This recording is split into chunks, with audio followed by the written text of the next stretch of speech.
Jordan, Minister of Labor, Social Security, and the Third Sector, and Parliamentary Representative for St. Peter, Dr. Carla Barnett, Secretary General of CARICOM, and our distinguished guest speaker, His Excellency, Mr. Wayne McCook, Assistant Secretary General, Office of Trade Negotiations, CARICOM, Professor Clive Landis, Principal and Pro-Vice Chancellor, the UE, Cave Hill Campus, Mrs. Julie Arthur, wife of the late Professor the Right Honorable Wayne Arthur, and members of the Arthur family, Dr. Jean Leon, President, Caribbean Development Bank, Professor Justin Robinson, Pro-Vice Chancellor, Board for Undergraduate Studies, the UE, Senator Dr. Christina Hines, Head of the Department of Government, Sociology, Social Work, and Psychology, members of the panel, Professor, the Most Honorable Eugene Barreto, former Pro-Vice Chancellor and Principal, the UE Cave Hill Campus, Dame Billy Miller, former Deputy Prime Minister and Minister of Foreign Affairs of Barbados, members of the university community, representatives of CARICOM, representatives of the Caribbean Development Bank, specially invited guests, members of the media, ladies and gentlemen. Good evening, everyone. It is my signature pleasure and delight to welcome you all to this, the second Distinguished Owen Seymour Arthur Memorial Lecture, which we host annually with our sister organization, the Caribbean Development Bank. I am Janive Remy, Director of the Srinath Ramphal Center for International Trade Law, Policy and Services, and your MC for this evening's proceedings. While this is not the inaugural lecture, it is the first time we are hosting it in person. Last year, the pandemic robbed us of the feeling of being together in person to celebrate the memory of a man who left us too early and who was for many a visionary, and for me personally, who met him in the sunset years of his life, an academic politician. To welcome you formally to this second memorial lecture, let me welcome Principal of the Cave Hill Campus and Chair of the Srinath Ramphal Center's Board, Professor Clive Landis.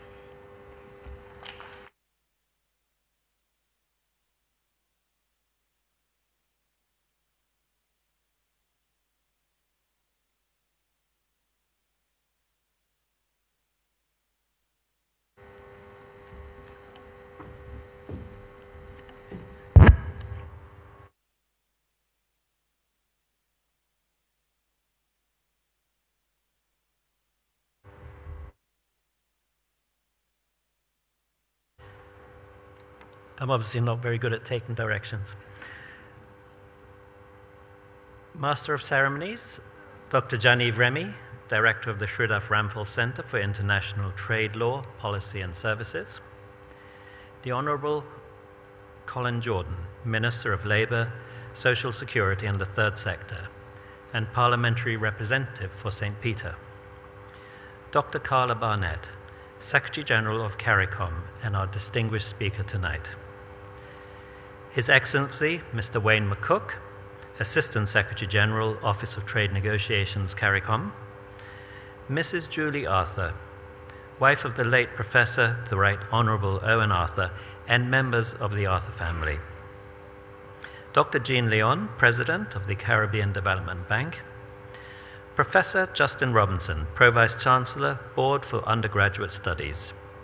Senator Dr. Christina Hines, Head of the Department of Government, Sociology, Social Work and Psychology. Members of the panel, Professor the Most Honorable Eugene Barreto, former Pro-Vice Chancellor and Principal, the UE Cave Hill Campus, Dame Billy Miller, former Deputy Prime Minister and Minister of Foreign Affairs of Barbados. Members of the university community, alumni, representatives of CARICOM, representatives of the Caribbean Development Bank, specially invited guests, members of the media, ladies and gentlemen, a very pleasant good evening all. What an honor it is to welcome everyone to the occasion of the second annual Distinguished Owen S. Arthur Memorial Lecture, and an extra pleasure because I am able to welcome you in person. Please let me offer a very special welcome to the many members of the Arthur family here this evening. And let me be the first among the platform party to congratulate Leah Arthur on behalf of the campus on her achievement last month in being admitted to the bar at the Honorable Society of the Middle Temple. Congratulations. As a community of scholars within the leading regional university in the world, it feels so right for us to be honoring the memory of one of the Caribbean's most outstanding citizens, not only Barbados' longest-serving Prime Minister, but a tireless champion of regional integration and economic advancement. This honor is even more profound when we consider that this remarkable statesman was an integral part of the UWI as a student, a lecturer, and finally as professor of practice in economics of development. Moreover, his relationship with the UWI did not diminish, but instead flourished during the 14 years in which he served as Prime Minister of Barbados. Professor Owen Arthur was well known as a strident regionalist and a relentless advocate for the advancement of the CARICOM single market and economy, the CSME. You will no doubt be hearing first-hand accounts of Owen Arthur's impact on Caribbean integration and the development movement this evening. But suffice it to say that from our side, as an academy, so impactful was his work in and for the region that we immortalized his legacy with the renaming of our CARICOM building at Cave Hill to the Owen Arthur CARICOM Research Complex, fittingly located in the CARICOM Research Park.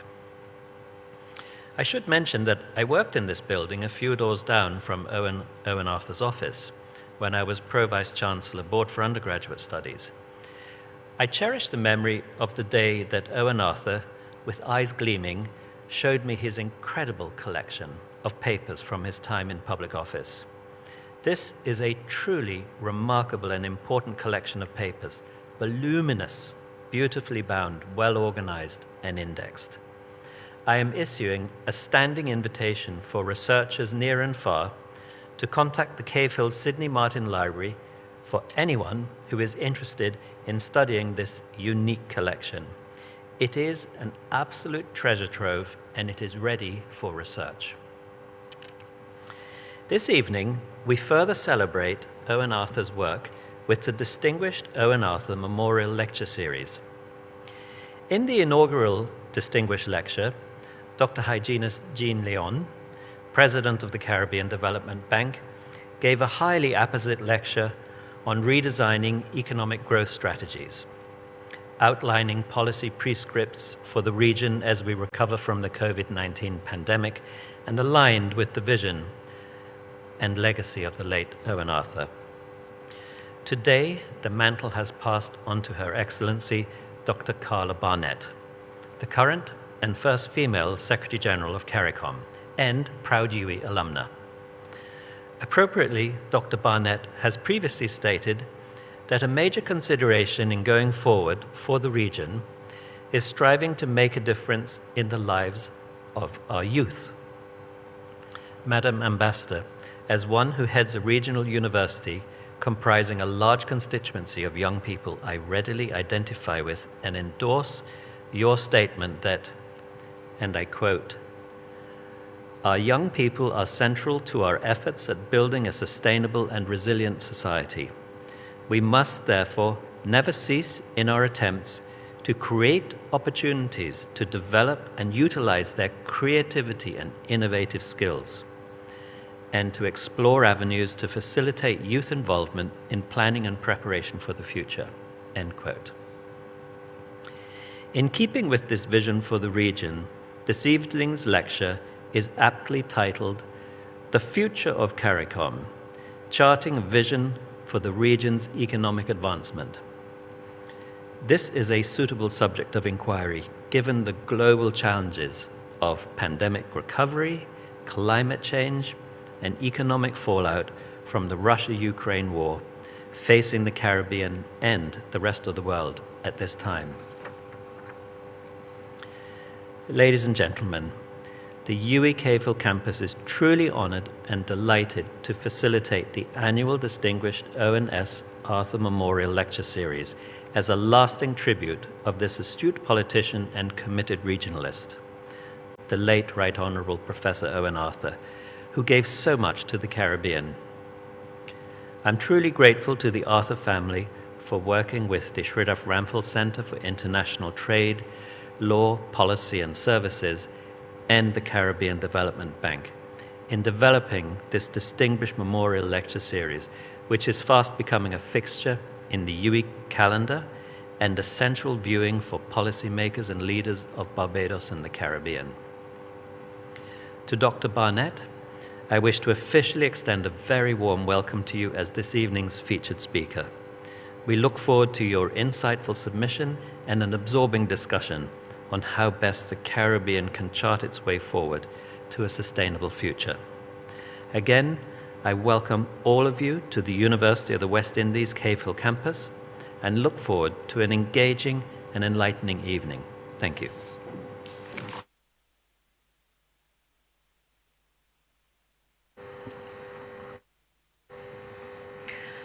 I hope I'm not abusing my prerogative as Mistress of Ceremonies to also extend a very short welcome as co-host of the event with the Caribbean Development Bank. Thank you so much, Professor Landis.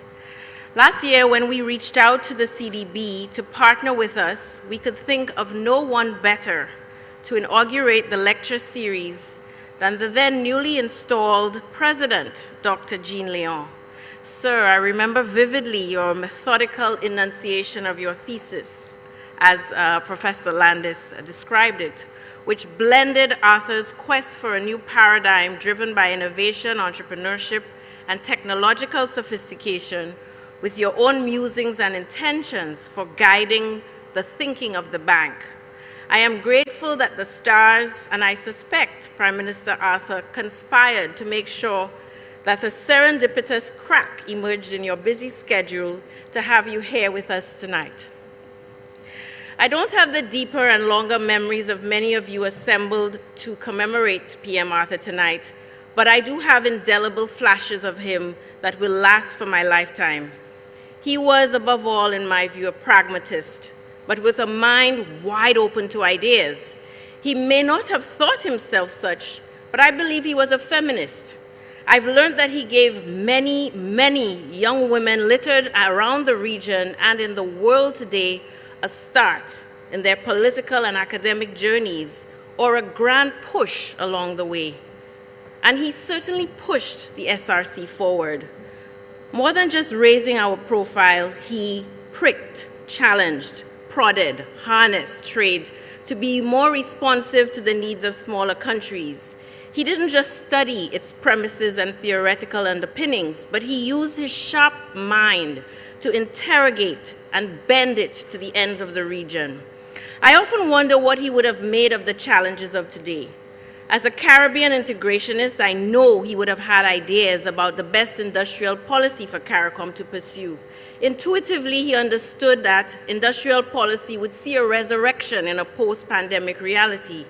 He would have welcomed our homegrown economic pieces on regional import substitution, authored by Professors Moore, Lord, and Dr. Aline, as well as thinking by the likes of Mazzucati and Roderick, and even some of our own students in the Masters International Trade Policy who continue to rethink the tenets of new industrial policy.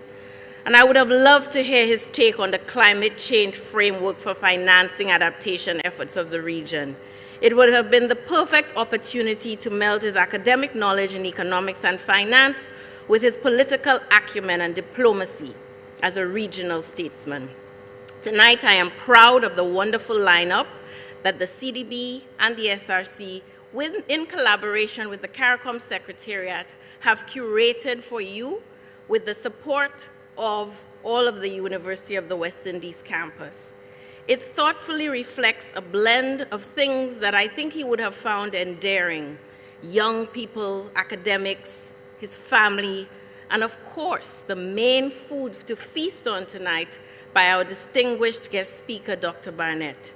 As CARICOM turns 50, and now that you have settled into your new job fully, Dr. Barnett, I believe tonight's event are the hottest tickets in town as you delineate your vision and crystal ball for how we can maneuver and thrive.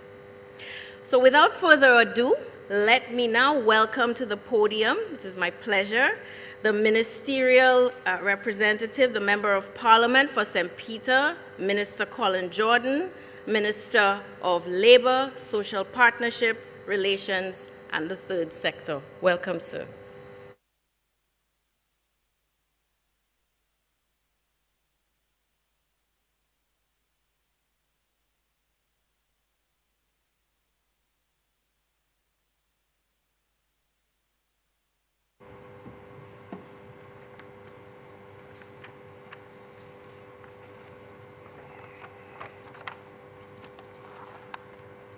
Thank you very much, Dr. Remy, Mistress, as you indicated, of ceremonies.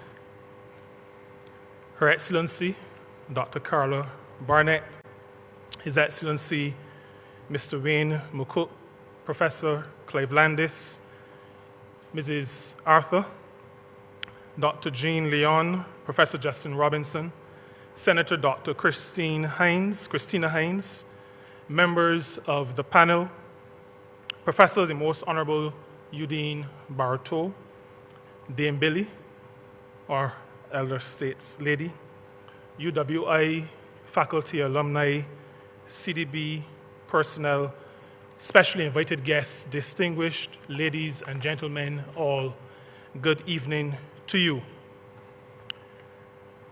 It is really a distinct honor for me to have been asked to share reflections on the life and the contribution of one who I've long admired, respected, and attempted to emulate.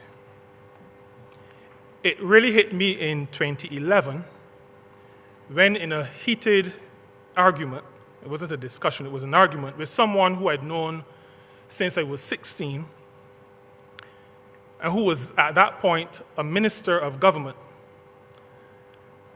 He and I were robustly disagreeing on a matter of policy.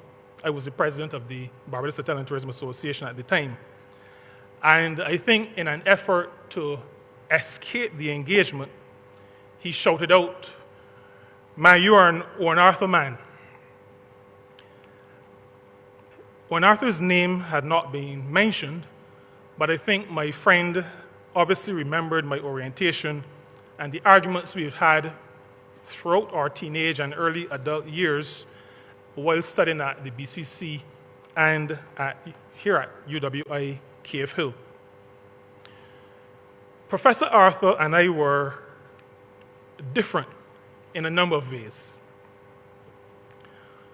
And these are some personal reflections, and I'll also add some constituency reflections. Our diet was very different. He has passed not understanding how it is possible for anybody to have lived as long as I've lived and not have eaten a product from a pig. Anybody who knows Mr. Arthur knows his diet, and he and I were very different where that was concerned. Obviously, we had some height differences as well, but we also had, it appears, some differences in terms of the construction of our tongues. Mine, as far as I am aware, quite rounded normally, but he would often say to me, "Colin, my tongue is sharpened on both sides." I must confess, in spite of the fact that that is a significant difference, that from time to time I come across persons who I believe could actually benefit from what I refer to as an Ornartha assortment of words and expressions. But our tongues are different. We also shared some similarities. We are from the same village. We are both products of Rose Hill in St. Peter. We shared a love for economics and a deep love for St. Peter. We both spent some time at Harrison College, he to study for his A-levels after leaving Courage-and-Parry, and I before leaving to study my A-levels at the Barbados Community College. But he had a very special love for Courage-and-Parry, and we invited him to deliver a lecture, not a lecture, do a presentation, a speech, really, at an annual general meeting of the Barbados Hotel and Tourism Association. And the script that he approved for his bio indicated that his schooling was at All Saints Primary, Courage-and-Parry, and the University of the West Indies. Now, I was a little bit unhappy at the fact that he didn't mention Harrison College. I asked him about it, and Mrs. Arthur, up to today, he has not answered me. But that is also typical Ornatha. Sometimes he ignores you to actually, he answers through ignoring. Time does not permit me to go into detail on Professor Arthur's contribution, but I'll reflect briefly on some of the ways he's impacted me, and then, as I said before, I'll share some of his constituency achievements. I first heard of Ornartha while a young boy. I was a young boy in 1981. I heard of this person from my village who, along with others, would help youngsters with their homework at what we call Julian the Mile and a Quarter Corner. I heard a lot about that in 1981. I learned of a bright young man who left Barbados to go to Jamaica to study, and who had now come back, returned to his homeland to help the country and to help with its development. And he had done this at a time when the country and the world was facing economic recession. Some of us will remember the early 1980s. His impact on me was stronger than I realized. I decided, and I hadn't made the connection, but I decided that I wanted to study economics. Not offered at Harrison College at the A-level, advanced level, I went to the Barbados Community College so that I could have A-level economics included in what I was studying, and then after that registered at the UE Cave Hill campus to study for BSc in economics. While at Cave Hill, whenever he was going to be speaking in a budget debate, the group that I was a part of, I think Professor Robinson would remember some of those persons in that group. We would either go to the Students' Union to watch his presentation, or we would find ourselves in the public gallery of the Parliament buildings to listen to him. Professor Arthur, I called him Prime Minister all the time, loved to give advice. On the morning, and I remember this vividly, it was a Sunday morning before what was to be my first appearance on a political platform. He walked me through the dynamics of the location. He did it in detail. He indicated the position of the platform. He indicated the perspective, the direction I would be looking in. This was in Carlisle Car Park. Dame Billy will understand what I'm saying. He explained the impact of the sea, the careenage in front of me. He spoke to me about the impact of the lighting.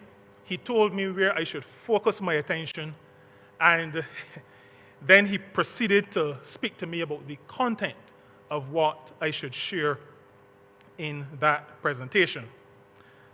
I will also add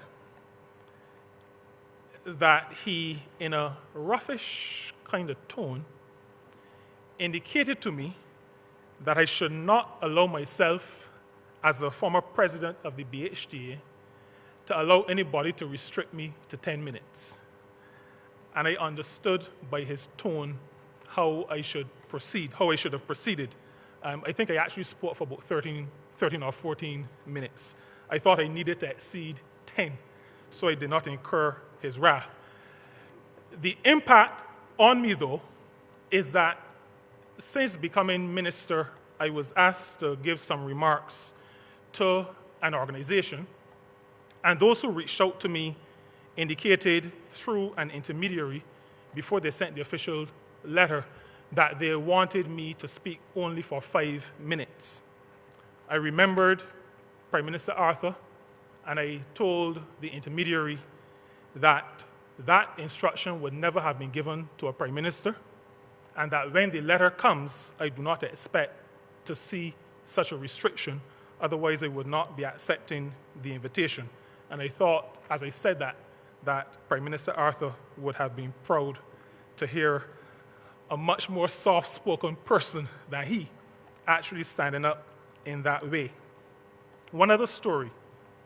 At an event to distribute computer tablets to Class 3s at one of our primary schools in St. Peter, the designated time came, and one of the principals who was to attend the event was not there. Prime Minister Arthur asked me to call the principal and to tell him to get there immediately. Well, I said to Prime Minister, I am not the Member of Parliament, and I don't think I have the authority to call the principal of a primary school and to give such an instruction. Prime Minister Arthur said to me that I had the authority because he had given me the authority. I called and I spoke as nicely as I could to the principal and asked him to be there as quickly as he could. Prime Minister Arthur was a stickler for punctuality. A stickler for punctuality. He asked me to deputize for him at many events that he had been invited to, and he was very deliberate in allowing me to be seen as my own person and as a future representative for the constituency. Allow me to share just some of his constituency achievements. In housing development, St. Peter thinks of Black Bess Terrace, Boscobel Terrace, Diamond Corner, Welchtown, Four Hills Development, French Village Development, Leslie Gardens, Mount Brevotor Hall South, then Mount Brevotor Hall North, Golden Mile, Viewmont, and Whitehall Meadows. That is not Barbados. I was only referring to St. Peter. Educational institutions. Those of us in St. Peter remember the All Saints Nursery. We remember the All Saints Primary, which was a new plant, but an amalgamation of All Saints Girls, his beloved All Saints Boys, and the Indian Ground Primary. We remember Gordon Greenwich Primary, an amalgamation, a new plant as well, an amalgamation of my beloved Black Bess Primary and the St. Boniface Primary. We also remember Roland Edwards Primary, again, new plant, an amalgamation of the St. Peter's Girls and the Spikestown Boys Schools. And again, I'm referring only to St. Peter. And then there were other educational institutions, the Alma Paris Memorial Secondary, the Edna Nichols Center, and we also remember the resource centers at Spikestown and Black Bess. In terms of infrastructure, roads in Collins and the Spikestown Bypass Road, which we subsequently renamed in honor of Sir Kieran R. Husbands, the first Black Speaker of the House of Assembly. In public transport, we remember the Spikestown Bus Terminal, built as it was to accommodate not just publicly owned public transport, but also privately owned public transport. And me being able to get the privately owned into a facility that was built to accommodate them was also a fulfilling of his intention. In terms of citizen security, the relocating of the District E police station from, as he would intimate, from looking down on the people to being among the people. For the people's enjoyment, there's the Esplanade, there's the boardwalk, and the Speightstown Jetty. In relation to tourism, there is Port St. Charles, there's Port Ferdinand, and there is Schooner Bay. In addressing flooding, Prime Minister Arthur would always say, "A flood brought me in. I do not want a flood to take me out." And so he was able to complete phase 1 of the Speightstown flood mitigation project, which was canalizing the salt pond. We were able, in his honor, also to complete phase 2 of that. In relation to heritage, twinning with Reading in the UK and in Charleston in South Carolina.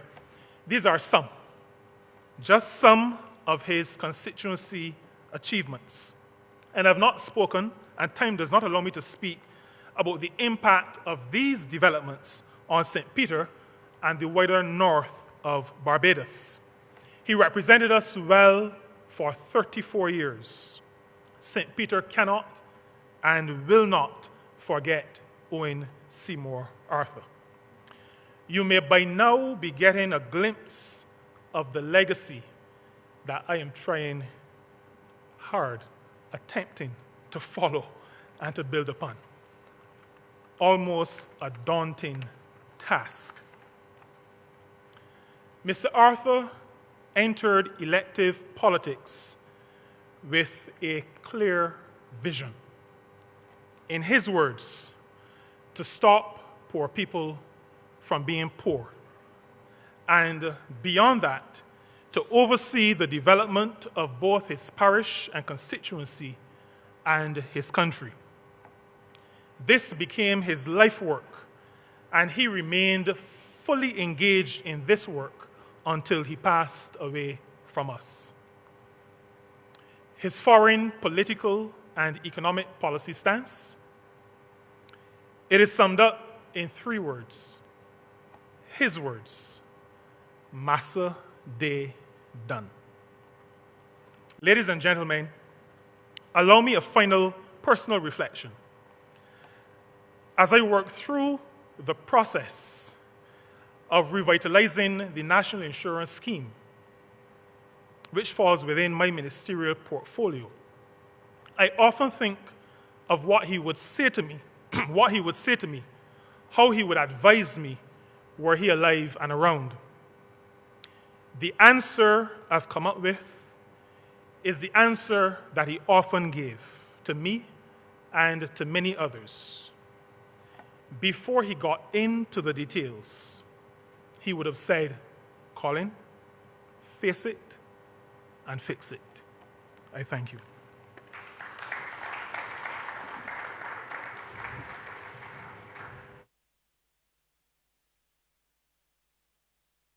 Thank you so much, Honorable Minister. I am sure you have done PM Arthur proud and especially took up his piece of advice never to be confined in terms of anybody saying to keep it short.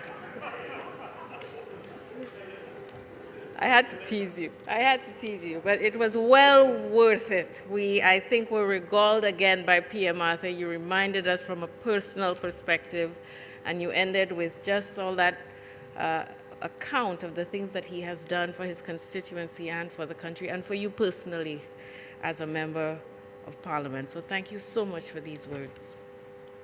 Let's move on to the next item on our agenda, which is the reading of the Essential Owen. And I would ask Professor Justin Robinson, the Pro-Vice Chancellor of the Board of Undergraduate Studies and co-author of the book, The Essential Owen, to read some select excerpts.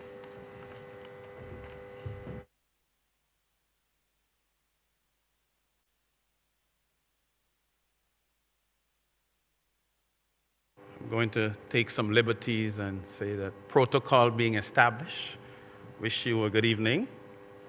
On behalf of myself and my co-author, Dr. Trevor Carmichael, for this, which for us was a labor of love. And I'm going to read some excerpts from a particular speech of Owen. So it's from Chaguaramas to Port of Spain, addressed by the Right Honorable Owen S. Arthur, Port of Spain, Trinidad, 4th July, 1999. I never could quite do an Owen voice, so forgive me. But here are his exact words. Distinguished Prime Minister of Trinidad and Tobago, other colleagues, heads of government, Secretary General, ladies and gentlemen. In 1986, the Right Excellent Errol Barrow closed what was to be his final address to this Conference of Heads by citing the words of John Bunyan in Pilgrim's Progress. Though with much difficulty I have come hither, yet I do not repent me of the trouble I have taken. He was obviously speaking on my behalf. I thank you nonetheless for the very high honor of being able to address the highest decision-making body in our region 5 years after I was supposed to do so, but better late than never. Today, the Conference of Heads of Government returns to the land where just over a quarter of a century ago, the framework for contemporary Caribbean integration was devised. We do so on the cusp of a new century, a new millennium. It must be for us, therefore, a time of reflection about the journey from Chaguaramas to Port of Spain, but more especially, so a time for us to look forward. For our Caribbean today is, and our world of tomorrow will be remarkably different from those envisioned by the founding fathers of CARICOM just 25 years ago. The MDCs of their day are not necessarily the MDCs of today.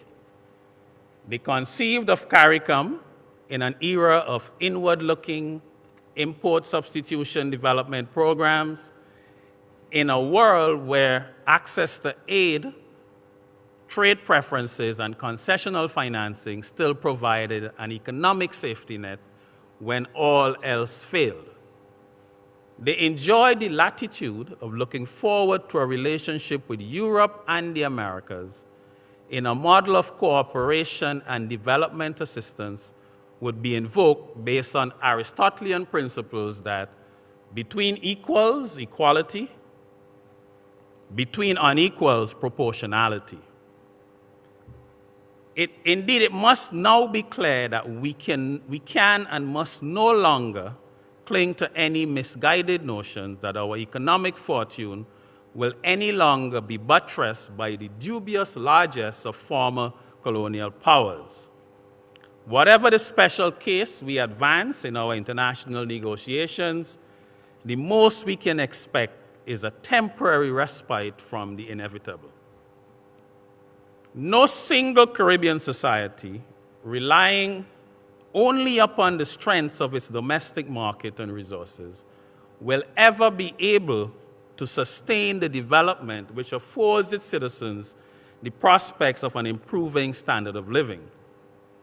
What is indeed sobering is that even if we are successful in our endeavor to reconstitute the Caribbean as a single market and a single economy, that economic entity will still go into the 21st century as the smallest, most vulnerable, and most volatile economic region in the world. I offer no illusion, therefore, that the creation of a single market and economy will magically solve all of the problems of this region. However, not to create it will only make a tough situation even more difficult for us.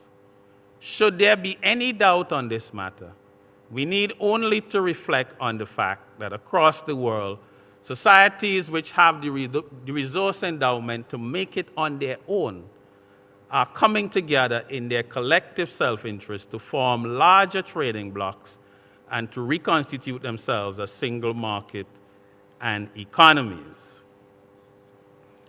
and I will skip along just in the interest of time. The building of a single Caribbean economy is integrally part of a greater requirement to create a single Caribbean society. And on the eve of a new century, we must resolve to strain our every sinew to make it succeed. In 1972, Sir Arthur Lewis spoke in these terms to the Caribbean community in his capacity as president of the CDB. To quote Sir Arthur, "Nothing here is politically easy, but to say that solutions are politically impossible is either to doubt the West Indian genius for self-government or more likely to assert some other interest must have a greater priority." I thank the government of Trinidad and Tobago for having provided us with the opportunity to say so much in an atmosphere of ambience. We, however, do not have a moment to lose. And it is my hope that 25 years hence, another generation of Caribbean leadership will not be able to proclaim that we lost the moment here in Port of Spain. I thank you.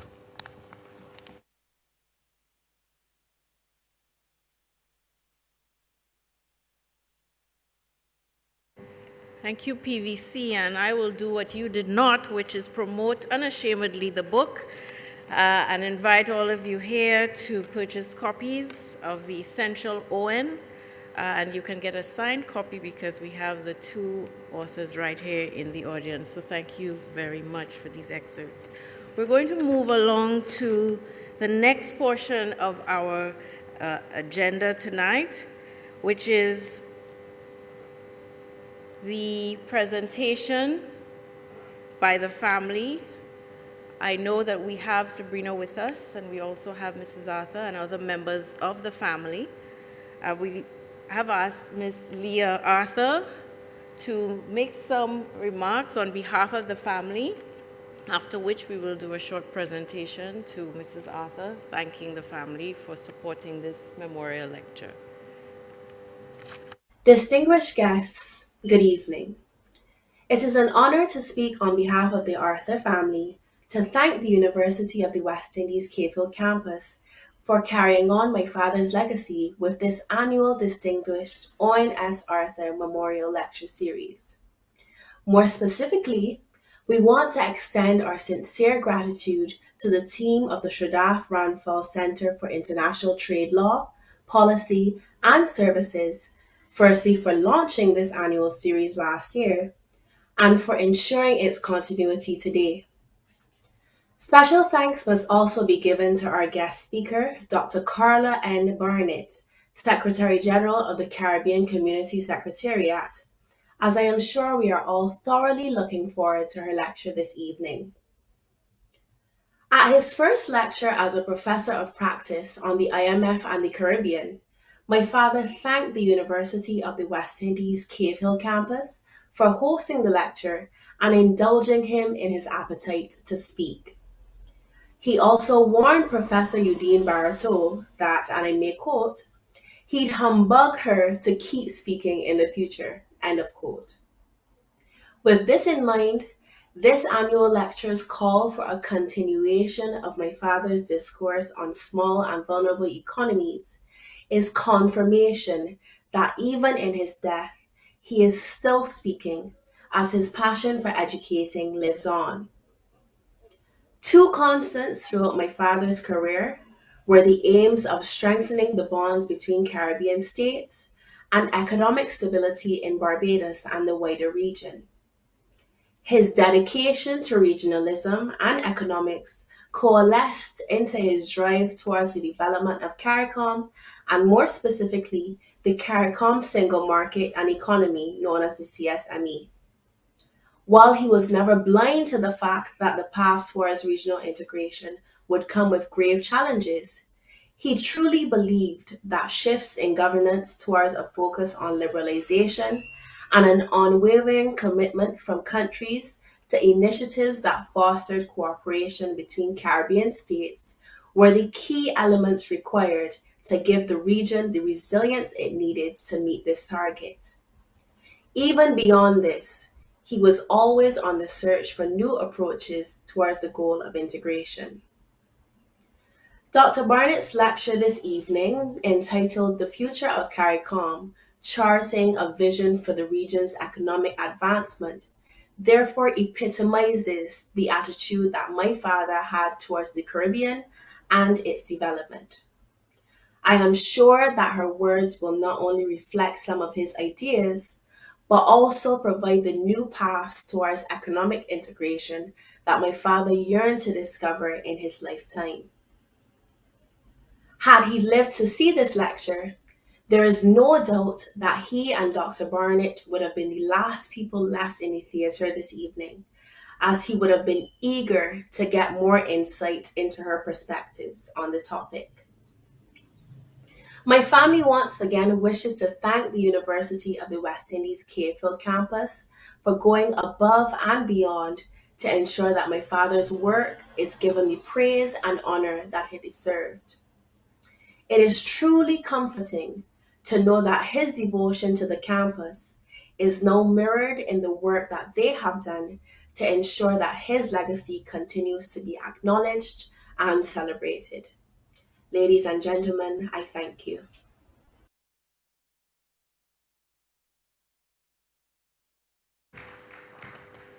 Thank you so much, Leah. I'm going to ask Mr. Java Seeley to make his way to the podium, as well as Mrs. Arthur, just to accept on behalf of the SRC and the CDB a very small token of our appreciation to the Arthur family.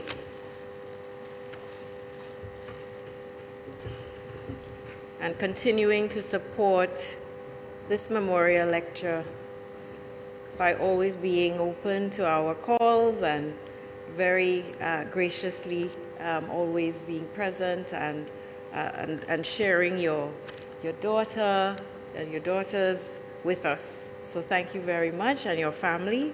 And Mr. Javasili, please go ahead and present the bouquet.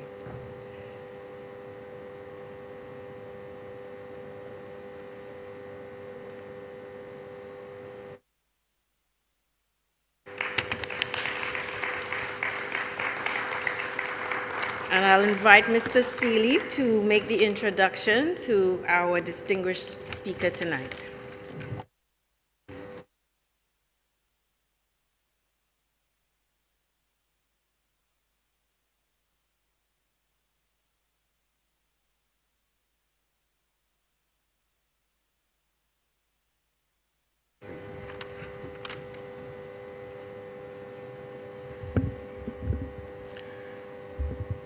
The Honorable Colin Jordan, Member of Parliament for St. Peter and Minister of Labour, Social Partnership Relations and the Third Sector, Professor Clive Landis, Principal of the UWK Phil Campus, Professor C. Justin Robinson, Pro-Vice Chancellor for the Board of Undergraduate Studies, Dr. Janice Remy, Director of the Sir Sridhar Ramphal Centre, Mrs. Julie Arthur, widow of the late Right Honourable Owen Seymour Arthur, his daughter Sabrina, Leah as well, Dr. Kayan Skeet, Trade Research Fellow, Sir Sridhar Ramphal Centre, other specially invited guests, our online audience, ladies and gentlemen, good evening.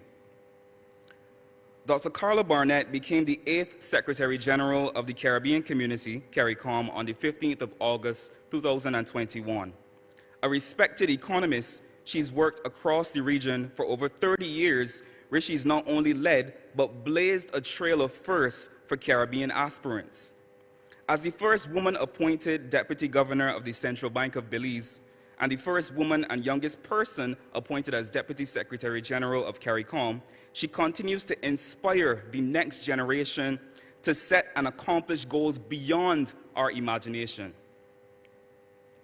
Dr. Barnett was also Vice President of Operations at the Caribbean Development Bank and a consultant, providing advisory services in public sector financial management and strategic planning throughout CARICOM. She's a regional civil servant, a regional citizen, and I dare say, a regional expert. In her homeland, Belize, Dr. Barnett contested the 2015 general election and was appointed Senator and Minister of State in the Belize government from 2015 to 2020.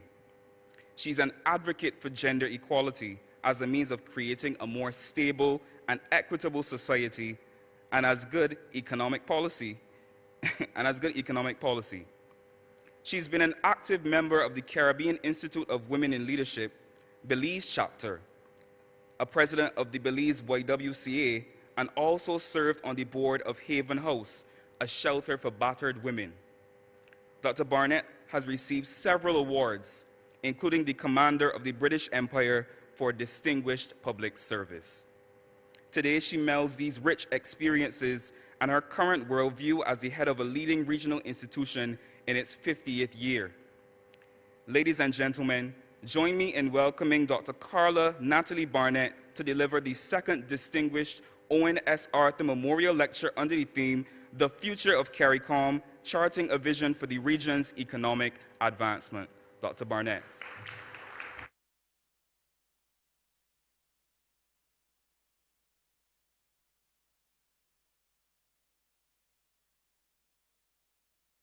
And gentlemen, permit me to say first of all that all protocols having been observed, I will only want to recognize Mrs.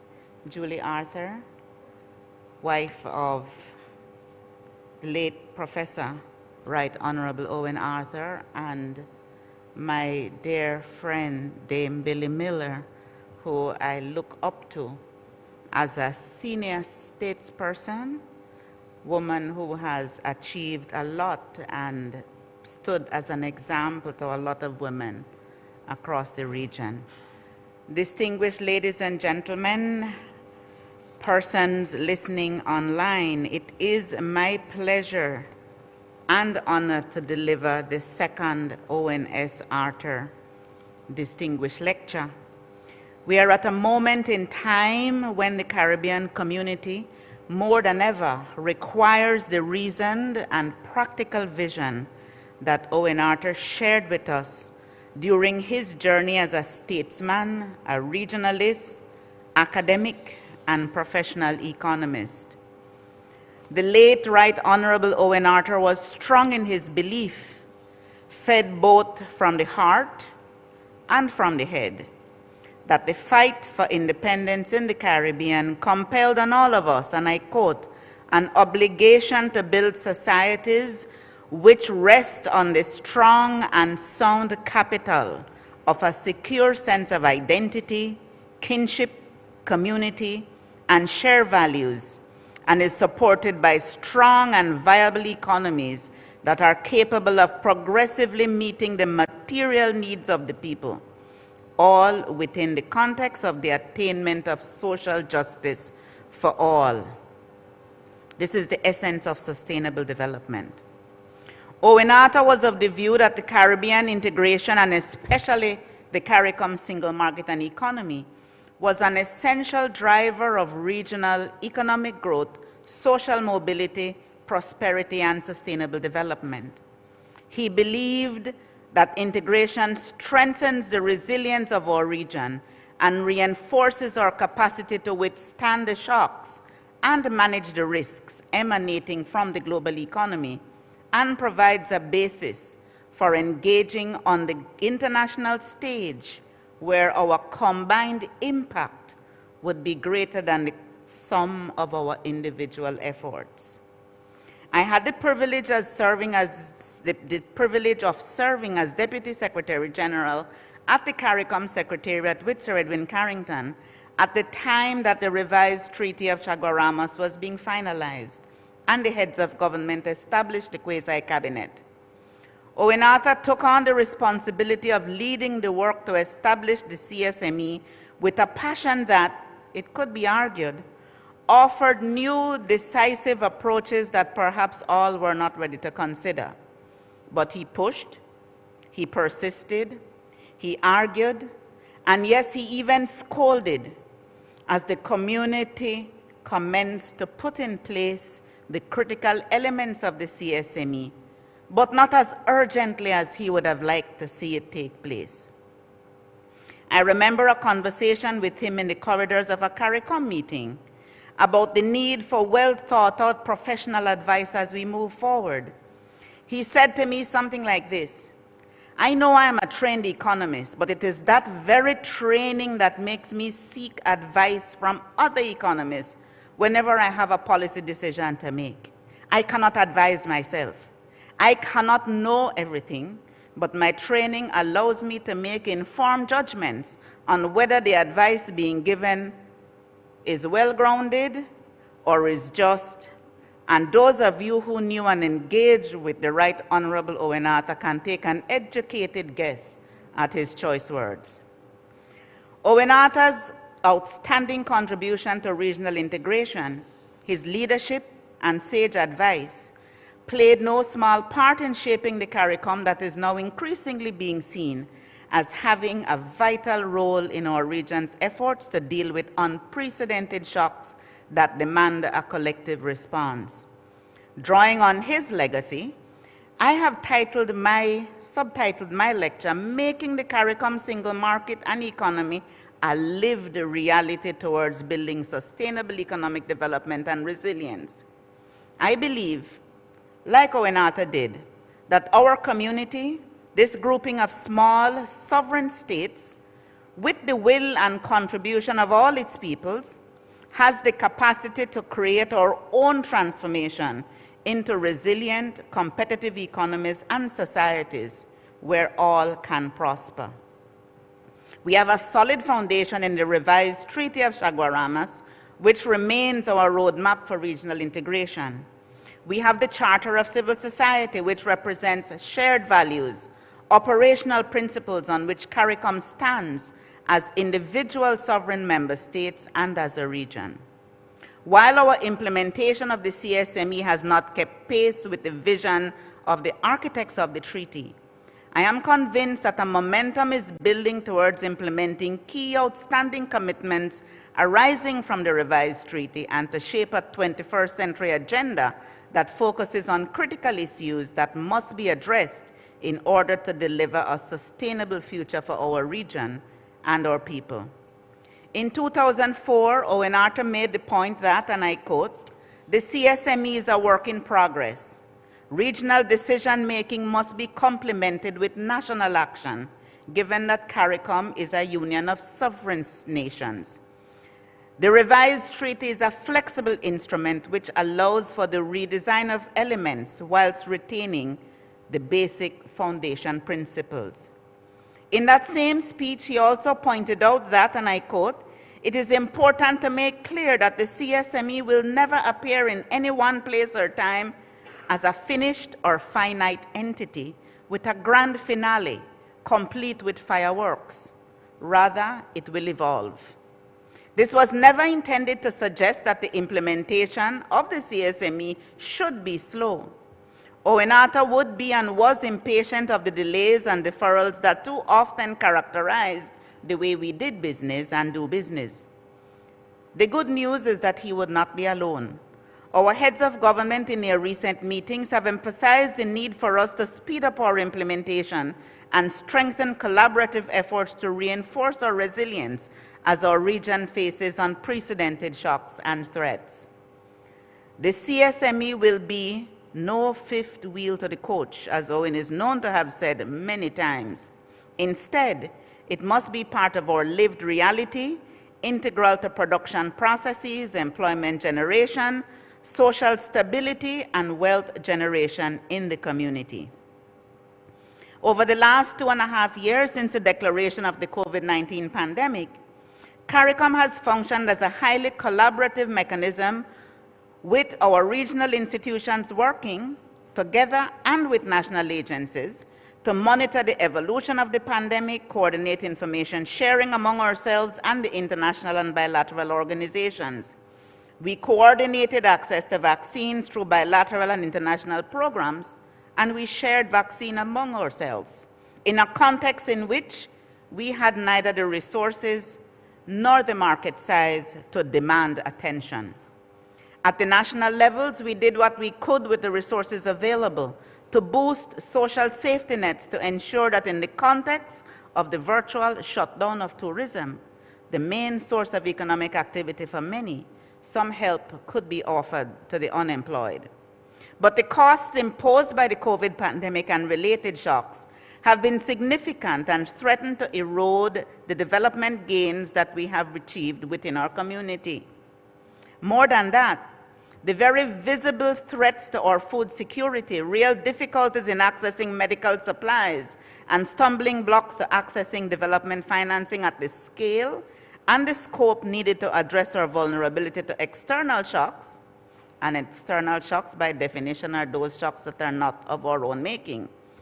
This has emphasized the need to work more effectively together within the community and demonstrated the positive results of doing so. Hence, our accelerated work on regional agricultural production, industrial policy, and strengthened South-South collaboration. Our recent experience has reminded us that economic integration, as embodied in the vision for the CSME, is the core of CARICOM's integration process, against which the other pillars, foreign policy coordination, human and social development, and security coordination, are all aligned. Indeed, it would appear that the vital importance of regional integration is also being increasingly recognized by the international financial institutions and our bilateral partners, who acknowledge that given our small size and the prevailing global landscape, deepening economic integration and collaboration is important to future development. A recent World Bank report entitled 360 Degrees Resilience has acknowledged, for example, and I quote, the good functioning of regional coordination and the social protection programs to respond to crises. Let us look at some of the challenges and, conversely, the opportunities for progress confronting CARICOM states. First, the growth challenge. Starting from first principles, that development requires growth. The difficulties of achieving and maintaining stable growth over the last 40 years or so are clearly visible. The empirical evidence shows that between 1970 to 1990, CARICOM states as a group achieved average growth rates that were comparable with other developing regions. However, since 1990, the region has grown more slowly and has lagged behind the annual average growth rate in Latin America by about 0.5%. This low growth performance has been associated with high public debt burden accompanied by and related to a limited fiscal space, and the skewing of public expenditures away from infrastructural and social development and towards a growing wage bill. In all this, the dynamism of the private sector has also lagged, and too often with a greater focus on commerce based on imports rather than production based on local inputs, even in tourism, which has a historically high import content. The COVID-19 pandemic has exacerbated our growth challenges, and the impact has been much worse because of the inherent structural vulnerabilities that we know all so well. Limited economic diversification reflected in the narrow economic base, high structural unemployment, and dependence on foreign capital and international trade for both consumption and production. With the exception of Guyana, CARICOM member states all experienced GDP losses in 2020, which range from -3% to a high of -20% and average around 13% across the community. This exceeded global GDP losses of -3.1% as well as the -7% realized by Latin America and the Caribbean as a group. While global growth averaged 6% in 2021, CARICOM member states, excluding Guyana, recorded an average growth rate of around 3%, with a few member states experiencing further GDP losses of 1.8 to -3, of -1.8% to -3%, as growth in global tourism continued to lag. However, member states are expected to record stronger growth in 2022, ranging from the doubling of Guyana's growth rate to over 40%, to 6% on average for the tourism-dependent economies, and around 4% in the other commodity-dependent economies. But continued growth will be needed in the short to medium term to compensate for the GDP losses that were recorded since 2019-2020, and to establish a platform for sustainable development and strengthen resilience beyond the medium term. To overcome the growth challenge, it is arguable that small states like those in CARICOM require a different policy agenda than that available to larger countries. Indeed, one recommendation has been that small CARICOM states should embrace their openness and seek opportunities for export diversification and the attraction of foreign direct investment inflows. I recall Owen Arthur emphasizing the importance of building new productive capacity when he insisted, and I quote, "For the Caribbean to attain and stay on a viable path to growth and development, a concerted effort has to be made to transform its economies from being trade preference-dependent economies, which they have been traditionally, and debt-propelled economies, which they have recently become, to being investment-driven economies marked by a very high component of private foreign capital, and eventually genuine export-propelled economies." Complementary to embracing our openness is the deepening of regional integration as a solution to the supply constraints and structural rigidities associated with small size, thereby providing a larger platform for enhancing economic competitiveness and prosperity. These policy implications are all embodied in the framework for the CARICOM single market and economy. Second, there is the challenge of our overwhelming and growing susceptibility to the impact of climate change. We see it in the effects of tropical storms, rising sea levels, drought, and salination of freshwater sources such as our aquifers. We see it in its impact on agricultural production, public infrastructure, housing, and in the resultant increase in the costs of replacing roads and bridges and homes to meet the new standards and codes that are required by climate change. We have had hurricanes result in economic damage estimated in multiples of annual GDP. For example, Dominica endured a 220% GDP loss from Hurricane Maria, just 2 years after a 90% GDP loss from Tropical Storm Erika.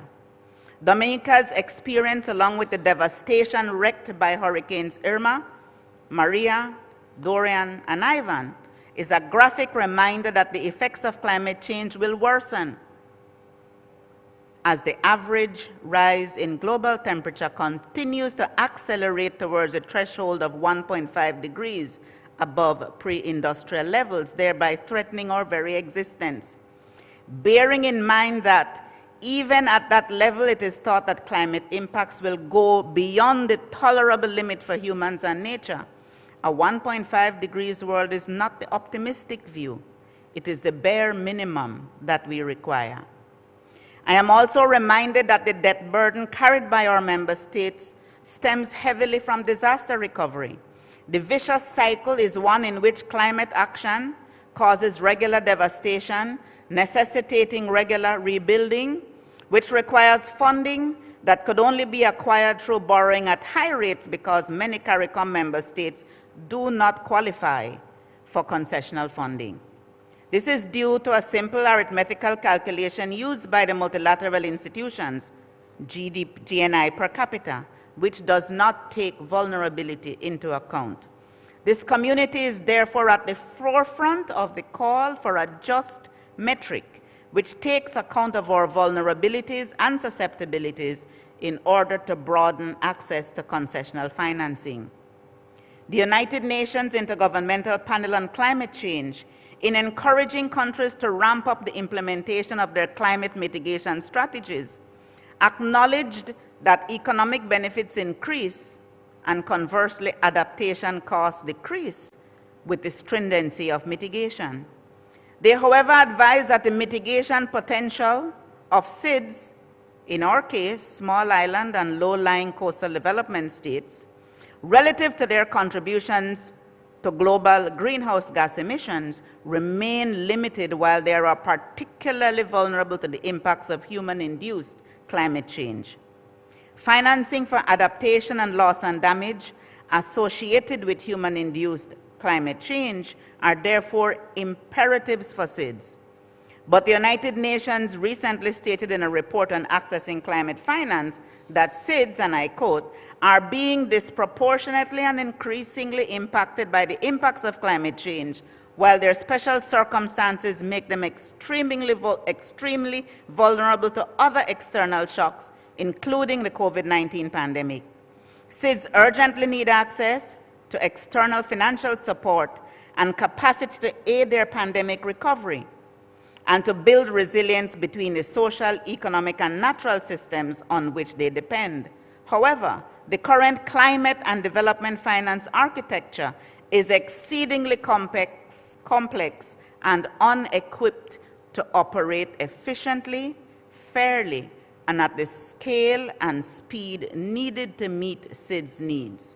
This conclusion was drawn against the background of the increasing recognition of the multifaceted nature of the vulnerability of SIDS as encompassing economic, environmental, physical, and social factors. Climate change is therefore increasing the strength of natural disasters, thereby amplifying the debilitating consequences of our structural rigidities, resulting in greater economic contraction, increasing inflation levels, fiscal and current account imbalances, and growing public debt. Our very survival is dependent on our capacity to undertake adaptation initiatives to build economic and climate resilience. In the context of inadequate access to affordable climate finance, the situation is quite frightening. It is even more frightening when we consider that beyond our limits of adaptation lie the permanent loss and damage of our countries. The discussion about who pays for loss and damage, or even that a loss and damage financing facility is necessary, has had little uptake in a situation where we are not the source of, but bear the greater burden of the impact of climate change. We are therefore seeking to mitigate, adapt to, and respond to loss and damage in a less than propitious environment. At the bilateral level, advanced countries are preoccupied with their own recovery programs, and very few are meeting their pledge of 0.7% of GNI in official development assistance to developing countries. Neither have they provided much towards their commitment to provide US $100 billion in new contributions to climate finance. It also appears that the contributions that are being identified as climate finance have been reallocated from within existing ODA budgets, and therefore there has been little additionality. At the multilateral level, under the current rules for access, there is simply not sufficient affordable development and climate finance available to countries classified as middle or high income. Accordingly, many CARICOM states will not be able to access the recently established IMF Resilience and Sustainability Trust Fund. Third challenge, there is the challenge of navigating and managing the multiple and amplifying risks emanating from the global environment. The Russia-Ukraine war, along with the stress of COVID-19 economic recovery, have compounded the prevailing economic risks and uncertainty confronting small states. These risks include the burden of sharply rising inflation, supply chain disruptions, food insecurity, fragmentation of trade, investment, and financial networks, as well as cybersecurity risks. Moreover, heightened regulatory action on the money laundering, terrorism financing, and global taxation landscapes continue to present significant challenges to CARICOM states. These challenges cannot be met by countries acting alone. They demand, and they are receiving, collective action, collective attention from our community. How do we address the challenges confronting member states through the CSME construct? Adapting the CARICOM integration framework to take account of rapidly changing national, regional, and global imperatives requires visionary leadership, something our region has never had in short supply. Indeed, it was the visionary leadership of well-known integration stalwarts in whose footsteps Owen Arthur trod comfortably that led to CARIFTA, CARICOM, and the CSME. Our regional integration effort, despite setbacks, has been a model that other regions have sought to emulate. We should not lose sight of the strides that the region has made towards forging a common market, a common identity, a single economic space, and shared values. However, these achievements give no cause for complacency because there is a lot of work to do. The adoption in 2001 of the revised Treaty of Chaguaramas incorporating the CSME was undoubtedly a bold and unprecedented step forward in deepening our regional integration process. Much has been said about the implementation deficit in CARICOM, and that the success of the CSME has been less than overwhelming.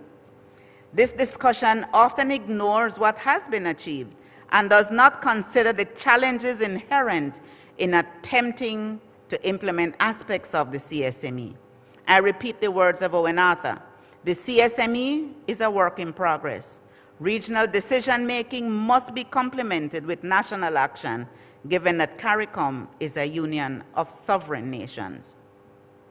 This, I believe, is where we need to focus our attention in order to accelerate implementation.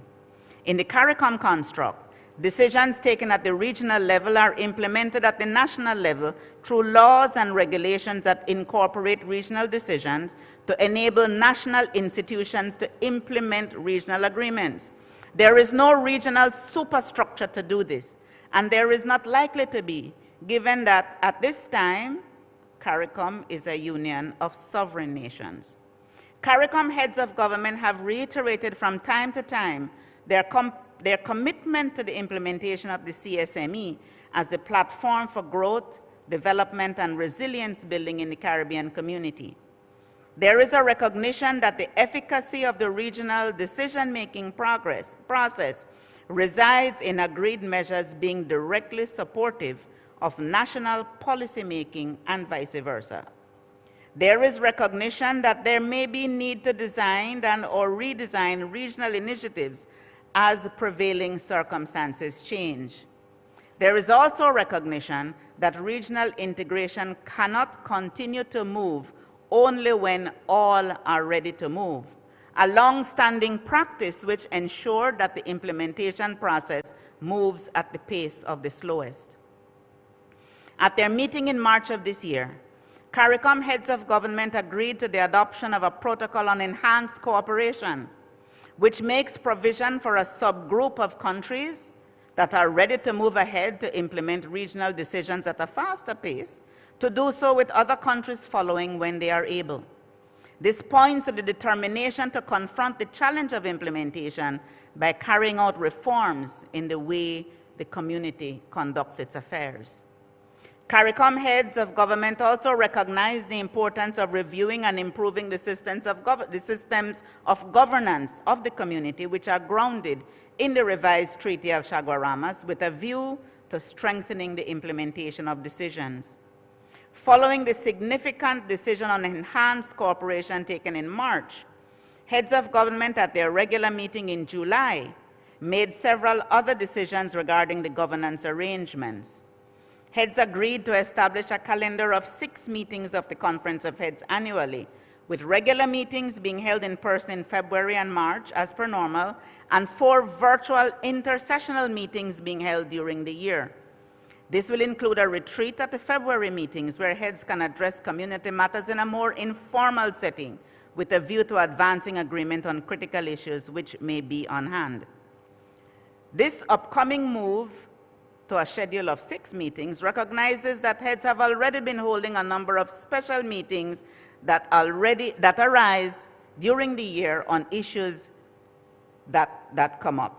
We expect that formalizing these additional meetings will allow agendas for meetings to be rationalized and at the same time facilitate greater discussion of critical issues. Those who are familiar with CARICOM heads meetings are aware that agendas have grown to near unmanageable lengths over the years. We are sorting that out. Heads have also agreed that the Community Council, the second highest organ of the community, should also strengthen its functioning in accordance with its responsibilities as set out in the revised treaty. The Community Council has been given the mandate, in addition, to oversee the development of further proposals for strengthening community governance. And the Intergovernmental Task Force on Treaty Revision will be reestablished at the appropriate time, given the need to review and update the revised treaty to incorporate decisions already taken by the conference, as well as any new decisions that flow from the ongoing work to be done on strengthening community governance. There is a lot of work to be done. And rather than depend almost solely on external consultants funded by international development partners, the Secretariat proposed, and it has been agreed, that we establish regional expert groups from time to time to provide structured technical advice to the community in the development of policy and in implementation efforts.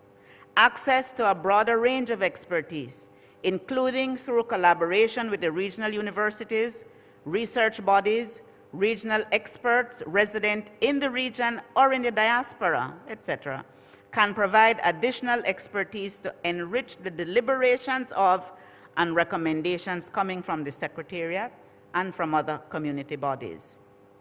The decisions taken so far on the community governance arrangements, and this is a work in progress, indicate that heads of government are indeed seized of the moment, convinced of the necessity to work together to address and overcome the challenges we confront.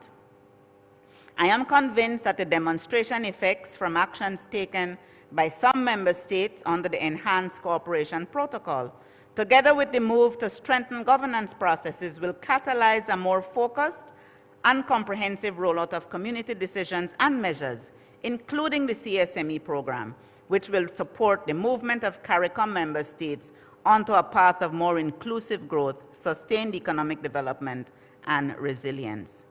The CSME blueprint, as outlined in the revised treaty, envisages a broad-based free movement of persons, goods, and capital as the foundation for the single market infrastructure, and an ambitious macroeconomic and sectoral policy coordination program as the foundation for the single economy.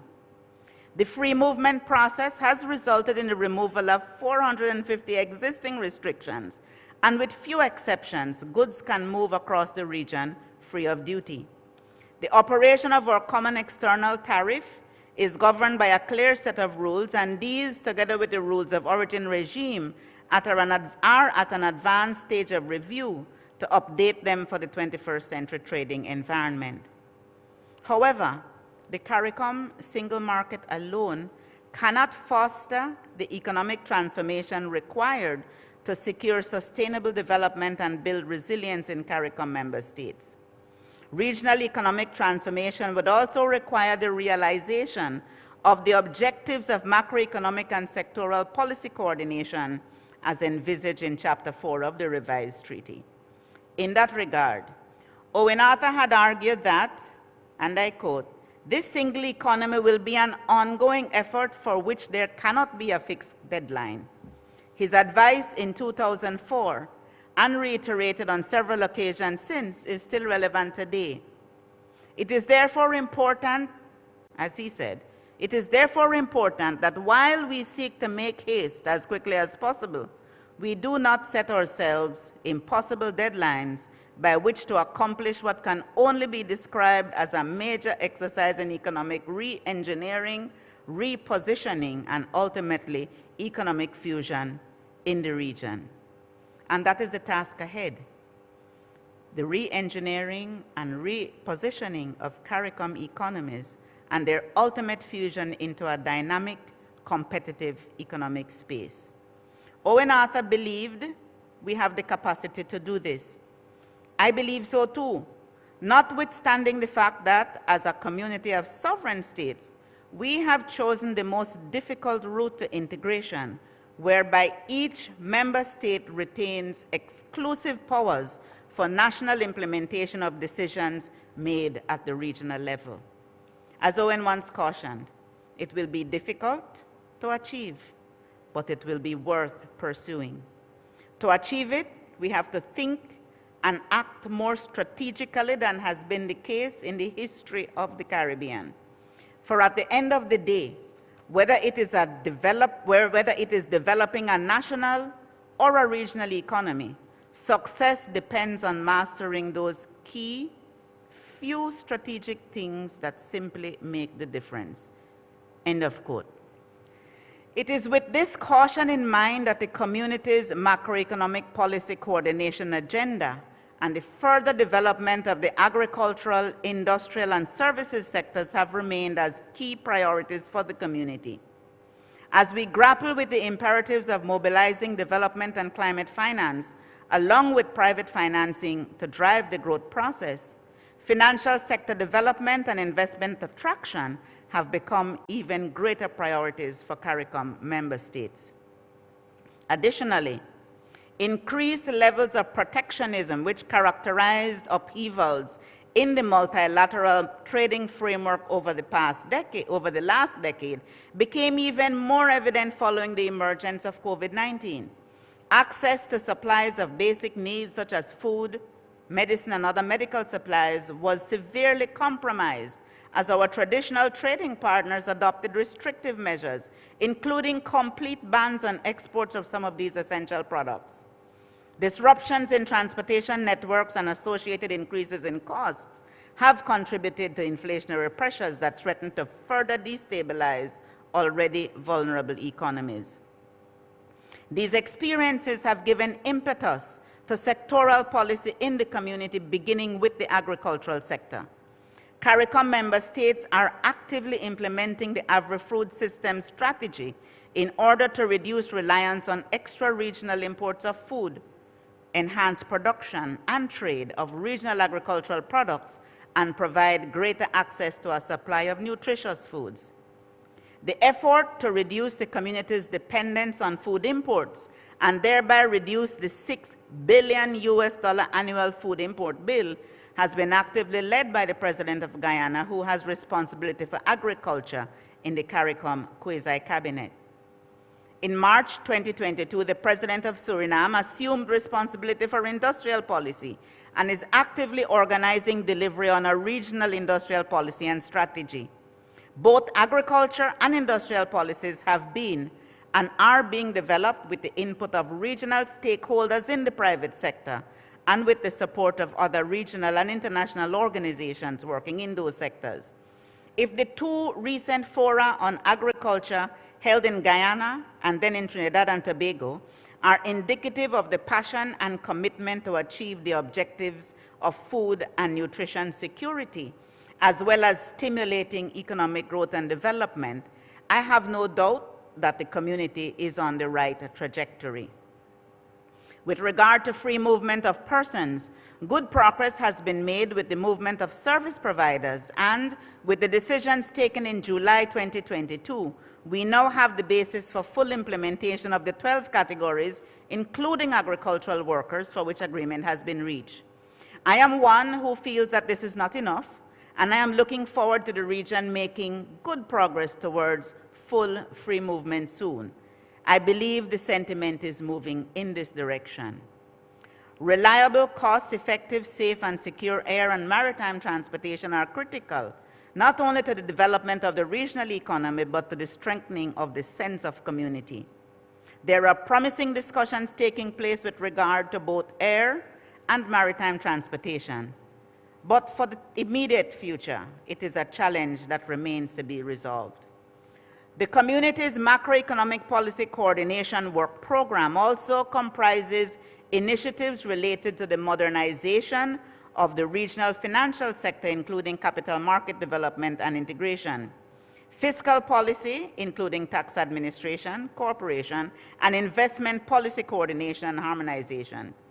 Given the priority of mobilizing regional resources, along with external resources for economic recovery and transformation of member states, the development of the regional securities market and credit reporting framework, as well as the design of the community as a single investment space, have now been prioritized for regional action.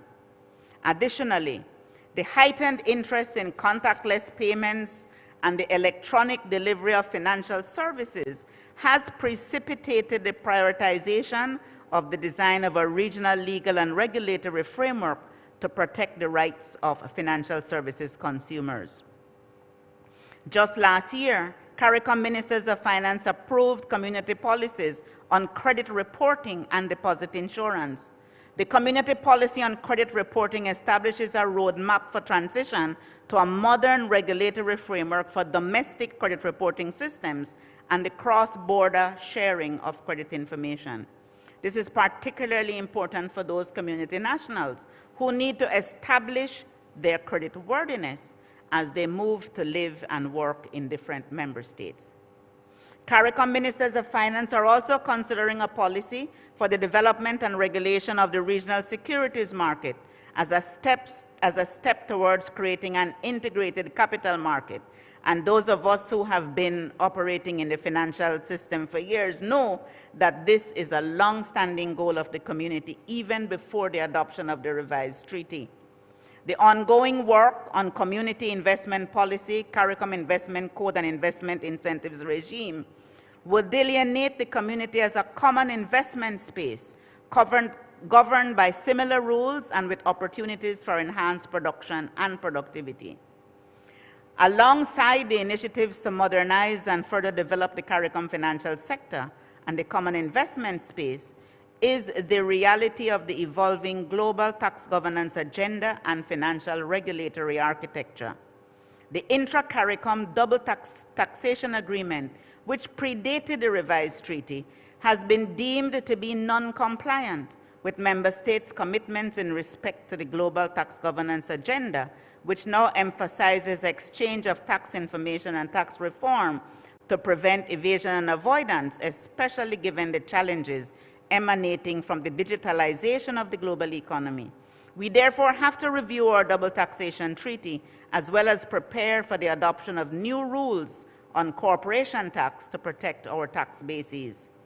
Addressing this particular challenge requires not only specialized technical services, but also vigilance and a concerted program of advocacy to take into account the special needs of small states in the design of rules for corporation tax systems being spearheaded by the Organization for Cooperation and Economic Development.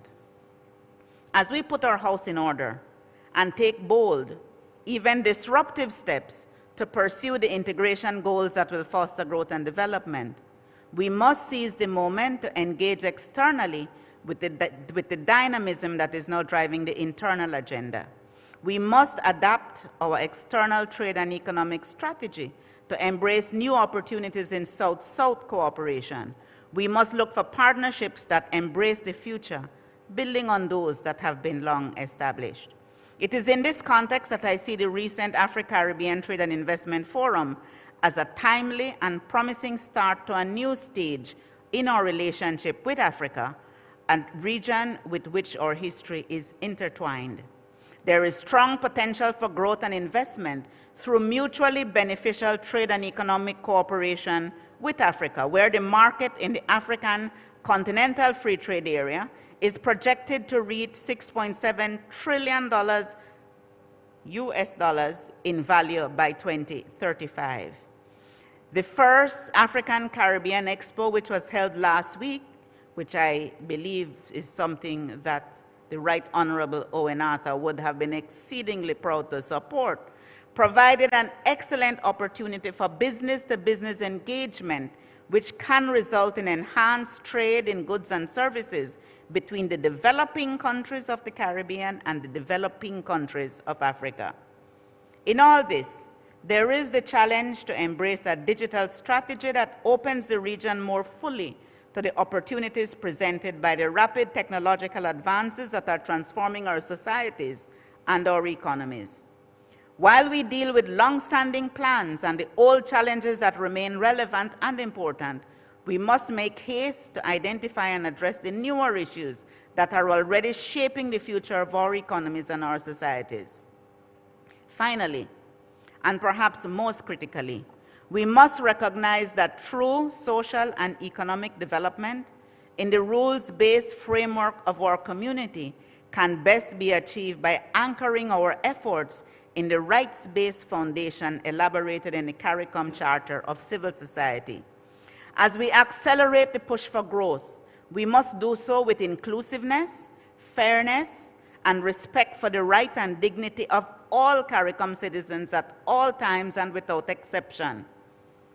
As an economist who saw economics as a social science, who saw that economics as a social science is but one way of looking at a society, Owen Arthur understood that sustainable nation building in small, vulnerable states required leadership that, in his words, placed a premium on the development and enhancement of the social capital.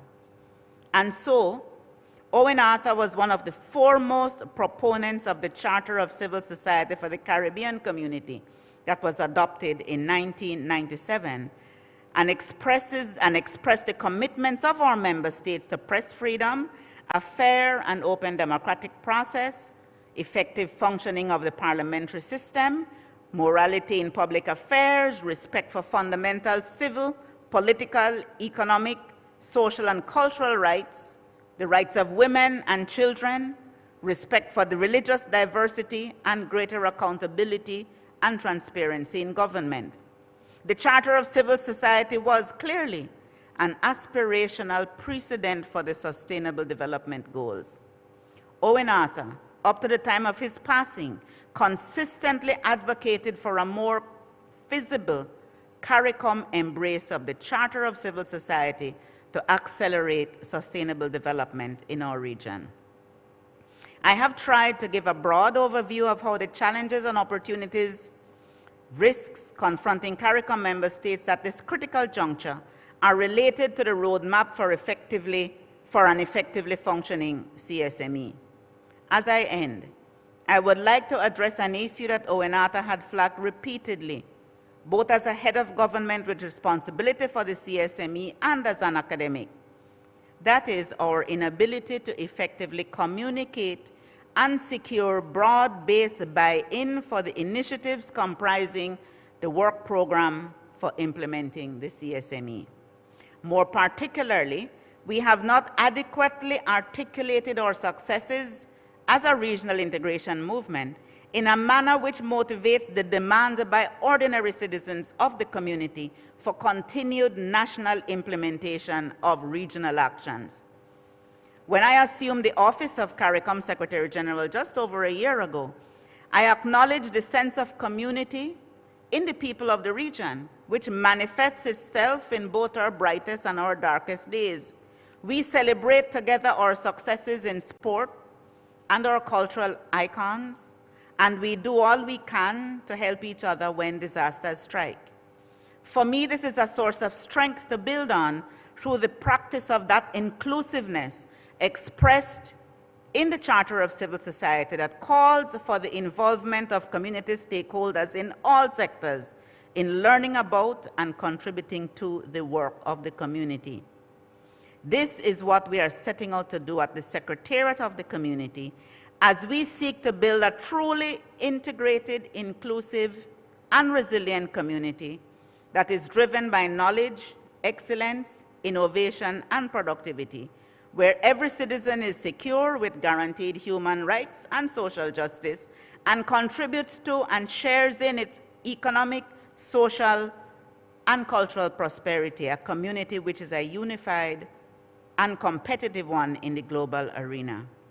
There is a lot of work to do together to make the CARICOM, including the CSME, a lived reality for all in the Caribbean community. And as Owen Arthur would say around the CARICOM table, when the discussion was done and the decision was taken, he would often say, "Let it be done." Thank you very much.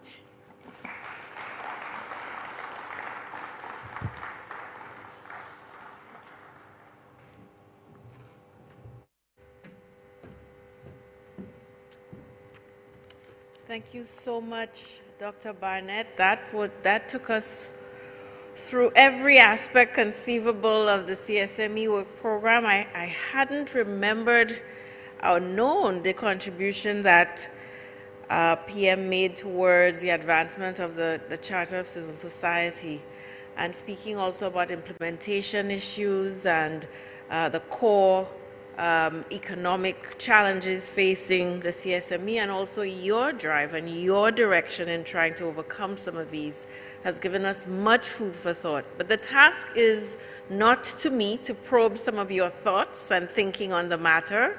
At this point, I'm going to invite Senator Dr. Christina Hines, the head of Government Sociology, Social Work, and Psychology, to lead us in this segment of the program, the question and answer segment. And I've been asked by the team here, for anyone who has questions, to go to the back of the room where there are some open mics, and please keep your face mask on, just for in compliance with the protocols. And online, I imagine there are also avenues for posing questions, which will be fed to the question and answer moderator. So Dr. Hines, Senator Hines, please advance to the podium.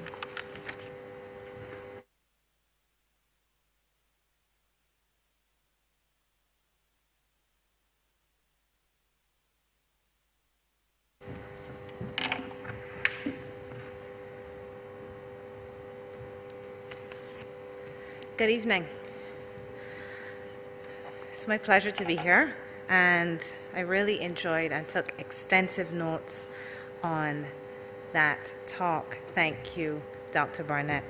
We will be taking questions as well from our online audiences via UETV as well as Facebook. I will be receiving some of those as they come. So I would like to ask, before I jump right in, are there any questions from the floor?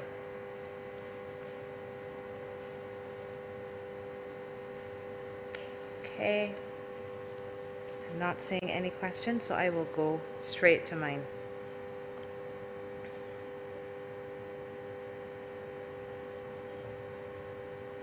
Okay.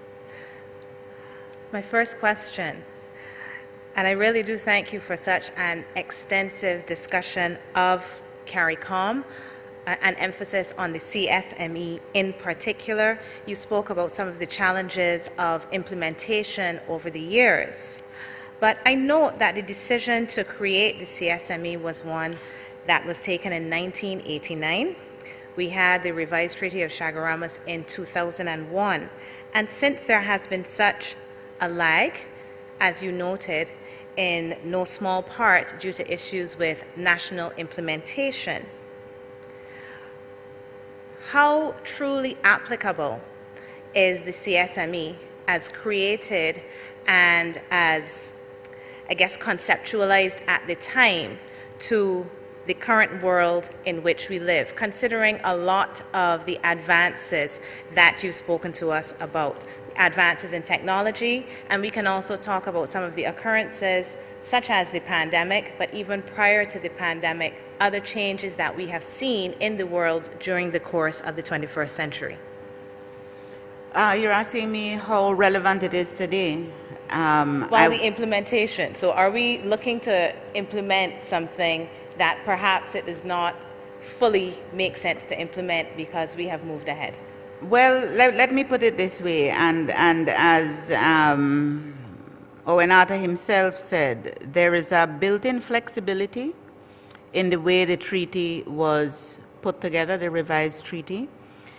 The issues that we are treating with have evolved, and as we work through the implementation process, we take into account the reality that's on the ground. We are not implementing today a design from 1989 and then agreed. No, that's not what we're implementing. What the treaty put forward was a series of things that we had to work on together.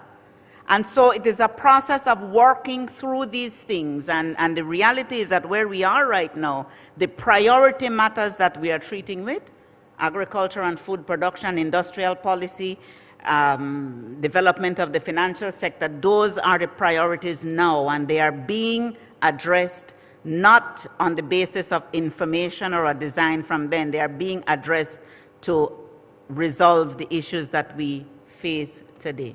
Okay.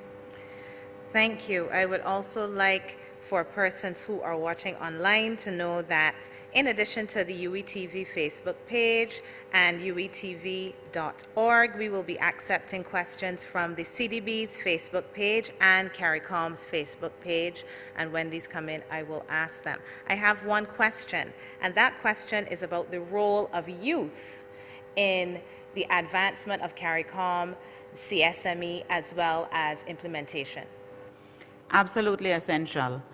I feel so personally. I made it my business to ensure that my very first engagement was with the youth, the group of CARICOM young ambassadors. I believe that as the older folk, it is our responsibility and our duty to ensure that we include the younger people for whom we are supposed to be building this society. So, young people are absolutely essential. We have to be sure that their views are taken into account in charting the priorities, and we have to ensure that we are seeking to solve the problems that they are faced with. Right now, for example, the school year has started, and we're seeing the young people go back to school for the first time. They are coming out of a situation that has been really difficult over the last 2 to 3 years, and we have to take that into account. It is really very important for us to engage with, for us to listen, for us to respond, and for us to create a society that not only respects, but provides context within young people can make their contributions. On that note, can you tell us a bit about, and this connects to some of the later points you made in your talk, a bit about how we will, or CARICOM will, engage people so that they understand the work of CARICOM, the potential benefits, and so that we can indeed engage youth to get their feedback and to get them on board with regionalism? That's an interesting question. There are several things we're attempting to do, and one of my staff, who is our communications person here in Barbados, in our office here, is present. We're doing several things. One is to re-engage more frequently, more effectively with the media, because we have not been doing a lot of that over the last several years. We are also seeking to change the way we communicate, or broaden the way we communicate, or simply incorporate the new ways of communicating, particularly with young people. So we haven't begun to do this yet, but we are putting in place the basis on which we can do this. We are seeking to incorporate more fully and more properly digital means of communication, because we haven't been doing that so effectively in the past, and we want to do that. We also want, as a matter of programming our work for as we move ahead, to ensure that we communicate with all of our stakeholders. The Charter of Civil Society that I reference really does require us to be incorporating in our communication universe not only the regular media, not only the political, technical persons who come to our meetings, but the stakeholders on the ground, our non-government organizations, our young people, a full range of community stakeholders. So one of the things that we want to be able to do is to arrange opportunities for information to move back and forth, but also to put out better, clearer, more frequent communications products that reaches all stakeholders. Thank you. Are there any further questions? Yes.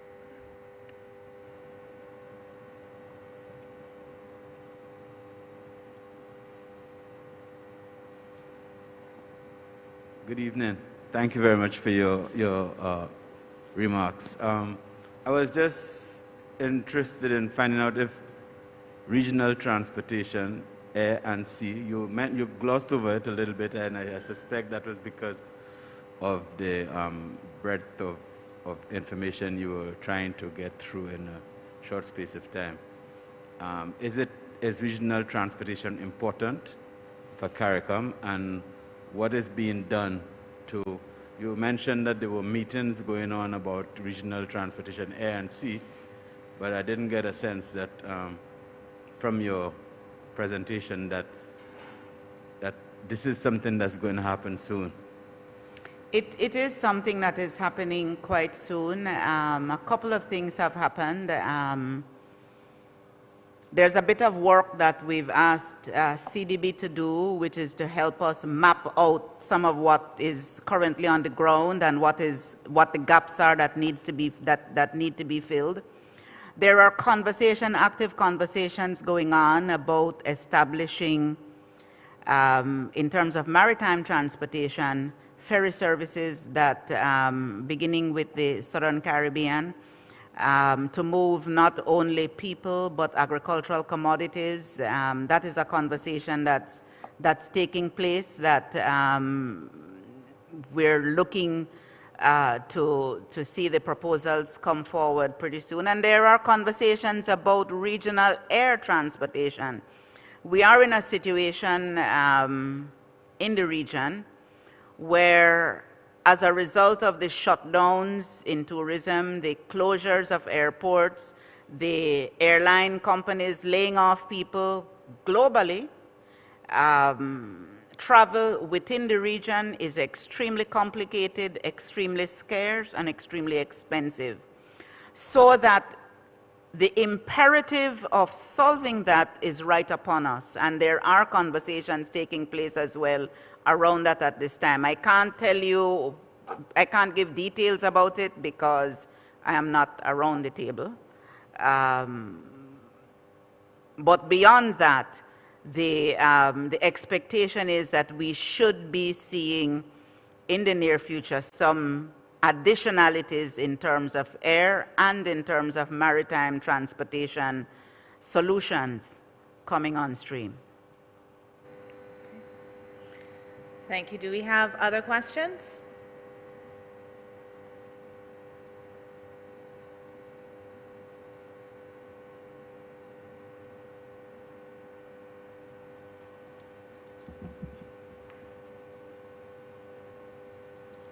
Hi, good night, Dr. Bartlett. My question is, when we speak about economic advancement, how, as we in the region, looking at capitalizing on the billion-dollar industry of sports? Sorry. Okay, hear me better now? Okay, and good night to the panelists. When we speak about economic advancement, how are we in the region looking at capitalizing on the million-dollar industry of sports and sports tourism? And they're saying this in the backdrop of, we have something here in the region which most of the first world countries don't have, which is year-round sunshine. You know, as a former sports person, I know how it is for teams wanting to train in, you know, have the opportunity to train year-round. So is this something that we're looking at? Let me put it this way. These are initiatives that some countries are ahead of others in considering and in developing. We have tended in the past to focus on cricket in terms of tourism. I'm not sure that's a place to hang it right now. Reality is reality. But there is an opportunity there, and I know that there are member states developing facilities, developing plans in which they can encourage international athletes to come into the region, to develop training programs in the region. But that's not something that is happening at the CARICOM level at this stage. That is something that would be happening at the member state level at this stage. And those member states who have developed facilities so far that are at the world-class level, because it's the world-class level facilities that we're talking about, are those that would be ahead of the game. It is extremely expensive to develop these facilities, and therefore it is not something that we would see spread across the region, but it would be something that countries can seek to specialize in order to develop that facility. But in terms of sports tourism, attracting to games here and events here, that's, I don't know. The experience of cricket is a difficult one to follow.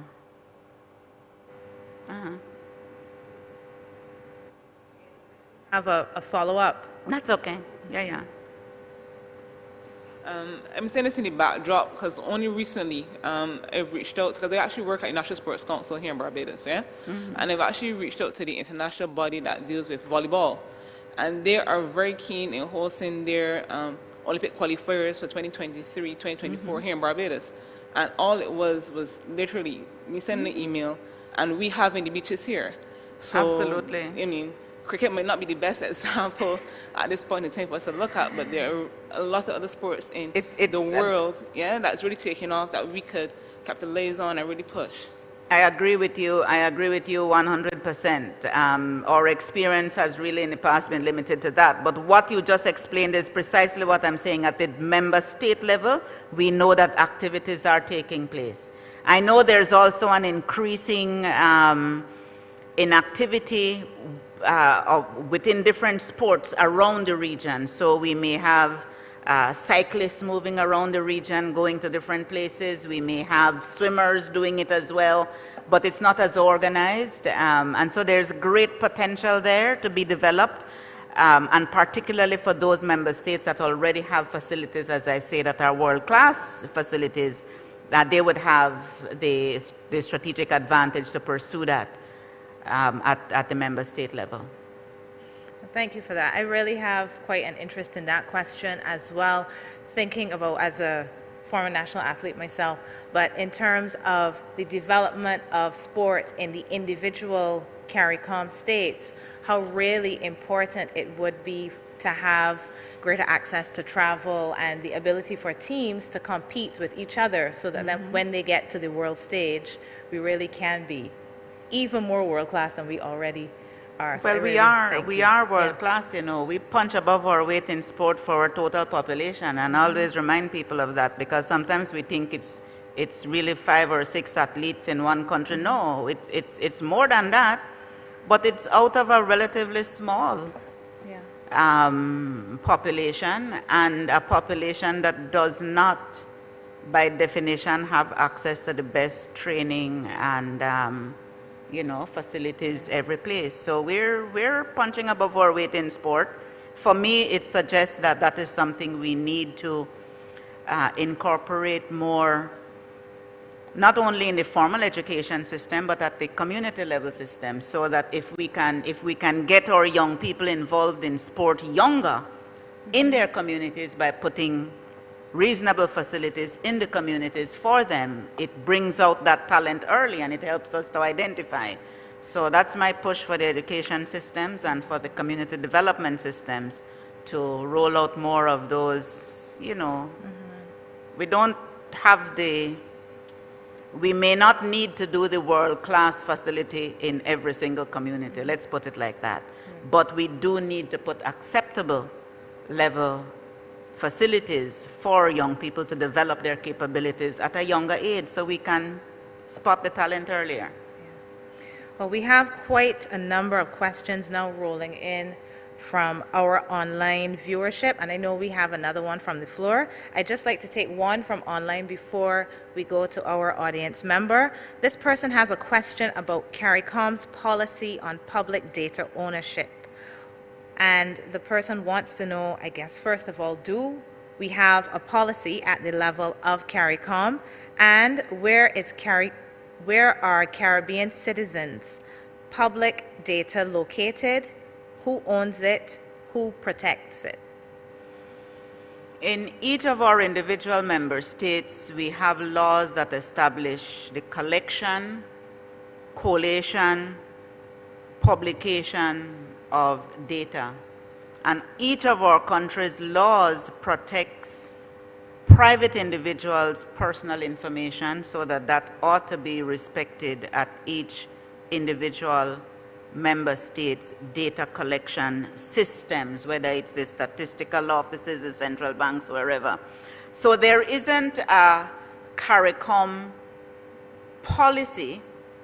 There is the set of laws across the region, and all of our member states are members of the various international groups that are responsible for establishing what the metadata requirements are for each. So our data is comparable as we collect them. Our data is collated, unfortunately, not necessarily within the region as a matter of norm, but the systems are there. There's an ongoing discussion, if I may, Jean. There's an ongoing discussion that we've been having, CARICOM, CDB, perhaps a few others, about creating a space, a system, online access, a hub of some kind, where we can begin to put all CARICOM data in one place so it's easier to find. Because it's a little bit, I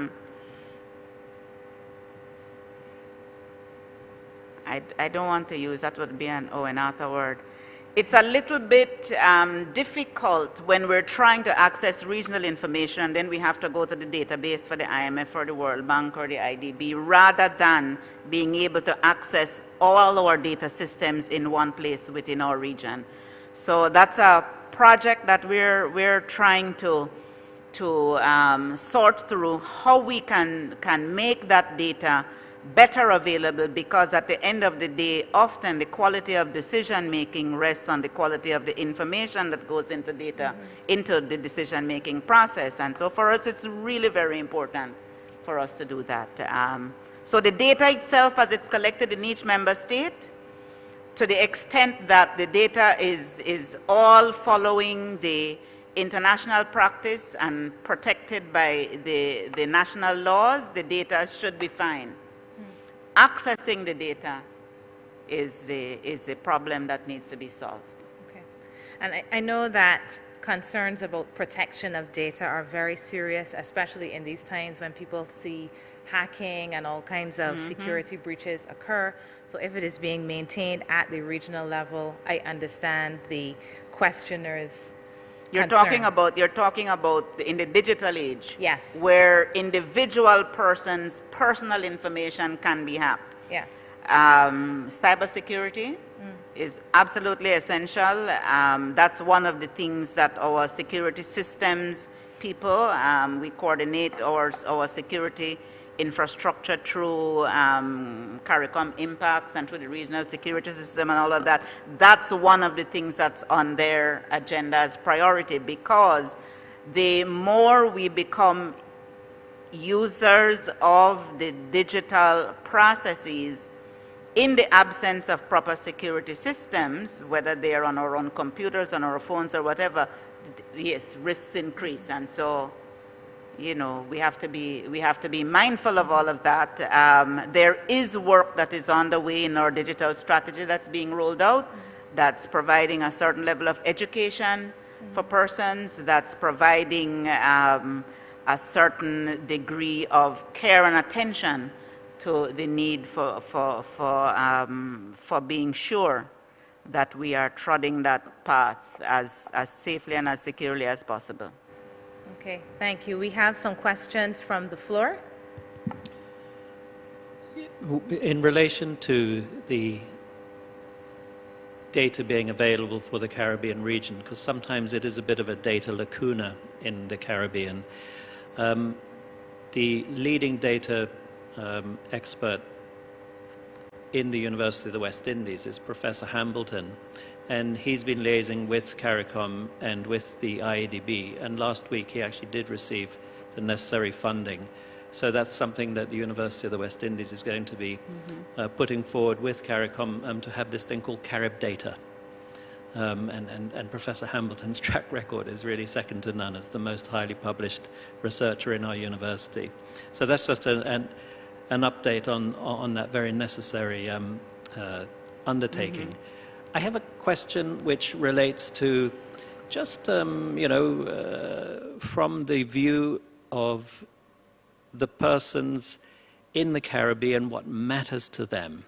And as I think you mentioned, Owen Arthur was very concerned about, how we can communicate what we do for the people.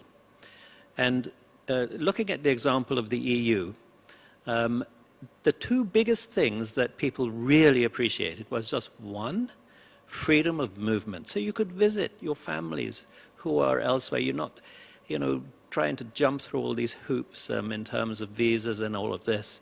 And of course, freedom of movement to work. But basically, what matters to people is freedom of movement. And the second thing I can tell you that really was the biggest fillip, I think, in the EU's entire history, was when they removed all data roaming charges when people traveled in the EU. That was a tremendously successful and popular achievement. So with that one very serious and maybe, well, probably equally serious, but sounds frivolous, goal, when would you see these two goals being achieved? Full and free movement of people and removing of data charges? Let's take the second one first. We have the unfortunate reality in that our telecommunications infrastructure in the region, which controls the internet services, are legacy systems from the same European owners who are now dropping the charges among each other in Europe. But when we get around the table with the subsidiaries in the region, it is really very difficult to negotiate to remove the charges. That's an ongoing conversation. There is a little bit of progress that was made late last year where I am advised, we were advised that among themselves there was an agreement to reduce the charges but not to eliminate totally. The objective is to eliminate totally. But as I say, the owners of those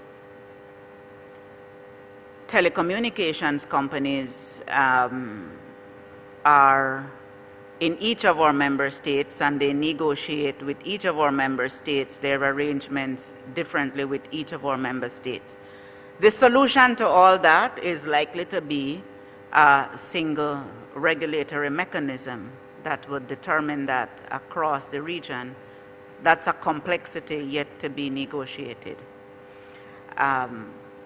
Until we do that, we have the untidy reality of providers establishing different companies in each country and establishing the relations with each. So that's an untidy reality. We are not at the level of, we don't have that regional superstructure that you have in the EU that makes some of those things easier to do. So the work is still there. And the question I would ask is, those who move within the region, whether you are feeling that reduction in roaming charges that was agreed last year and which is entirely in the purview of the telecommunications companies to roll out. That's something that we would want to know whether or not we're feeling that yet. As regards free movement of persons, the current arrangements provide that you can pick up and move from one CARICOM member state to the other and get an automatic stamp in a passport for 6 months. That doesn't give you the authority to work now. That gives you the authority to spend a holiday, get to know, visit your family, that kind of thing. There also is an agreement on movement of various categories of workers, and this is where I sometimes describe what we have done as not free movement, although what we say that's what the objective is, it's really been regulated movement. More and more that is being understood as a system that is not necessarily efficient. And I would like to think that there are likely to be conversations about removing some of those real barriers. The movement of skilled nationals requires an infrastructure in place in each member state, and that's added costs and all of that. And so there is a lot of work to be done there.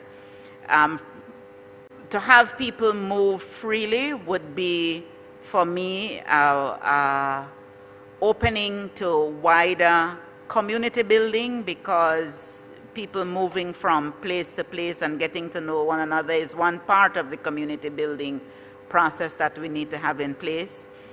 But as we discussed earlier, it's also about being able to move because of the transportation infrastructure issues that we've been talking about. I like to say that in the old days before we were invented, when we were all colonies of Her Majesty's empire, we could just get on a boat and go from one place to the other. There was no issue at all.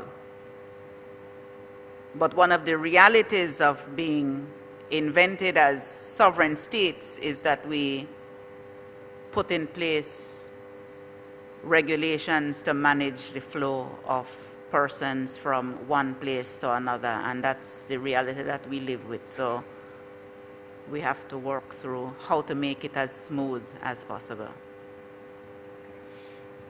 Thank you. Let's take a question from the floor. We have quite a few from our online audience, so I would like to ask Dr. Barnett if you're willing to take at least one more from online as well. Sure. Okay. This is not my question, SG, from St. Lucia. What are CARICOM's plans in respect of the blue and orange economies? I'm sorry? What are CARICOM's plans in respect of the blue and orange economies from St. Lucia? Okay. There is a lot of work being done on the blue economy. Discussions, I know there's some work being done in CDB. There are different actions being taken in member states. There's work being done here in Barbados. There's a lot of work being done in Belize. All of this is coordinated but not led by in the Sustainable Development Program that we have in the Secretariat keeps track of what's happening in the evolution of the blue economy. It is really critically important for us because it represents an opportunity for us to diversify our economic activities, to in some ways take control of what happens within our seas and become more involved in the development of the activities in relation to that. And of course, it's really important for us to do it in a sustainable way. So all of that is really taking place at that level. The orange economy, that's with culture and art and all of that. I wish there was more happening. There is a lot that happens at the member state level as well. There is a regional cultural policy that needs a push, that needs greater work to be done, because we know the extent to which our cultural artists, our painters, or all the aspects of the arts and culture have developed, have become really world leaders in what they can do and in representing what we represent. So there's a lot of potential there that we ought to be able to exploit, that we ought to be able to monetize, but it requires focused attention at the national level and at the regional level. So that's one of the areas that's important. But as Dame Billy and I looked at one another earlier this evening and said, we can't do everything all at the same time. And the urgent priority that's emerged as a result of the pandemic is the need for us to feed ourselves and then to be able to transport our produce and our people from place to place. And so those are the two top priorities that we are focusing our attention on this, at this time, even as we sort through the other important things that we talked about, such as mobilization of development financing and all of that. But culture, absolutely. And I don't like the color scheming, you know. I prefer to call it what it is, the color scheming, meaning the orange economy and the blue economy. It's all interrelated. They're not separated from one another. So we talk about, you know, we talk about the blue economy as if it's a little, no, it's related to all aspects of the economy. And culture, the way we live, work, entertain, enjoy, express ourselves artistically, that's part of our culture generally, and it's how we work, it's how we live. So let's not separate them into different parts as if they're not related to one another. Thank you. So the question I'm going to take from the CDB's Facebook, and then we have one more question, final, last, since we were talking about Africa and Caribbean. Burna Boy said last, that's the last question. So the so question... you have last, and last. No, we're just going to two, just to last today. So the question from the CDB Facebook, and it's a double-barrel question, so maybe it's last in truth. The person asks, how is civil society being included in practical ways into the design, planning, implementation, monitoring, and oversight of the development priorities of CARICOM? And the person continues to ask a question about accessibility standards for persons with disabilities across the region. How is CARICOM seeking to address the gaps and assure greater inclusion of persons with disabilities in the sustainable development process? Okay, the first one, which was in relation to including representatives of civil society. Yes, they asked about the implementation, monitoring, and oversight of the development priorities via civil society. That is a matter that we want to have a conversation with civil society about. Okay. Because it's my own view that we have not sufficiently involved civil society in our conversation, but it is not really only about having a meeting once a year, which is what would have been done in the past. It's really about how we manage our collaboration, our conversation, to ensure that the civil society is involved in what we do. So that's a conversation, and members of civil society should expect to hear from us in the near future, in the quite near future, in fact. And in Suriname at our heads meeting, there was a side discussion of ensuring that we engage with civil society in advance of next year's meeting so that we can more properly involve civil society in the matters of the community. So we're going to be following up on that, and we're going to be reaching out to representatives of civil society across the region to see how we can do that better. And in relation to accessibility for persons with disabilities, I think most of our countries now have in place legislation that provides for that. That's not something we do at the regional level. At the regional level, we discuss, ensure that there are policies that we would want to see member states implement. We have a rapporteur who is a member of staff of the University of the West Indies, in fact, who is from Jamaica, who is representative of and provides advice on matters of accessibility and all matters related to ensuring that persons with disabilities have access to rights, have access to earn a living, have access to physical access as necessary, and all of that we've not been good in our member states over the years in providing all of these. It's a work in progress. But it is a priority for us in the region, and we do have an arrangement where within our human and social development, part of the work that we do, where the focus on disabilities is seeking to push to ensure that member states do implement those actions that are necessary to ensure that persons with disabilities are able to earn a living and live their lives fully. Okay, thank you. And our final question. Thank you very much, SG, for your very informative presentation. Just one question about the role of the private sector, especially in terms of food security. In your presentation, you indicated that the private sector is more interested in importing food rather than investing in our local producers.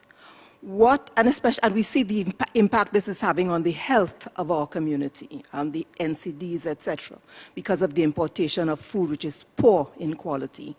What is the Secretariat doing to encourage our private sector to invest more in our local production, our local producers and local agriculture as a whole? Thank you. The agri-food systems agenda that we are implementing, and when I say we, I don't mean the Secretariat. Remember, the Secretariat is an administrative body. Implementation happens at member states level. The agri-food systems agenda includes ministries of agriculture, it includes farmers at the member state level, it includes the private sector, in terms of encouraging investment by the private sector in the agri-food systems production. One of the interesting developments that we've had more recently is a process where we're inviting farmers, private sector investors to let us know, us meaning all of us in this, let us know what their projects are that they're seeking to implement so that they can be given access to what may be possible in terms of expertise, financing, and all of that. This is not to suggest that there's a let me put it this way. In the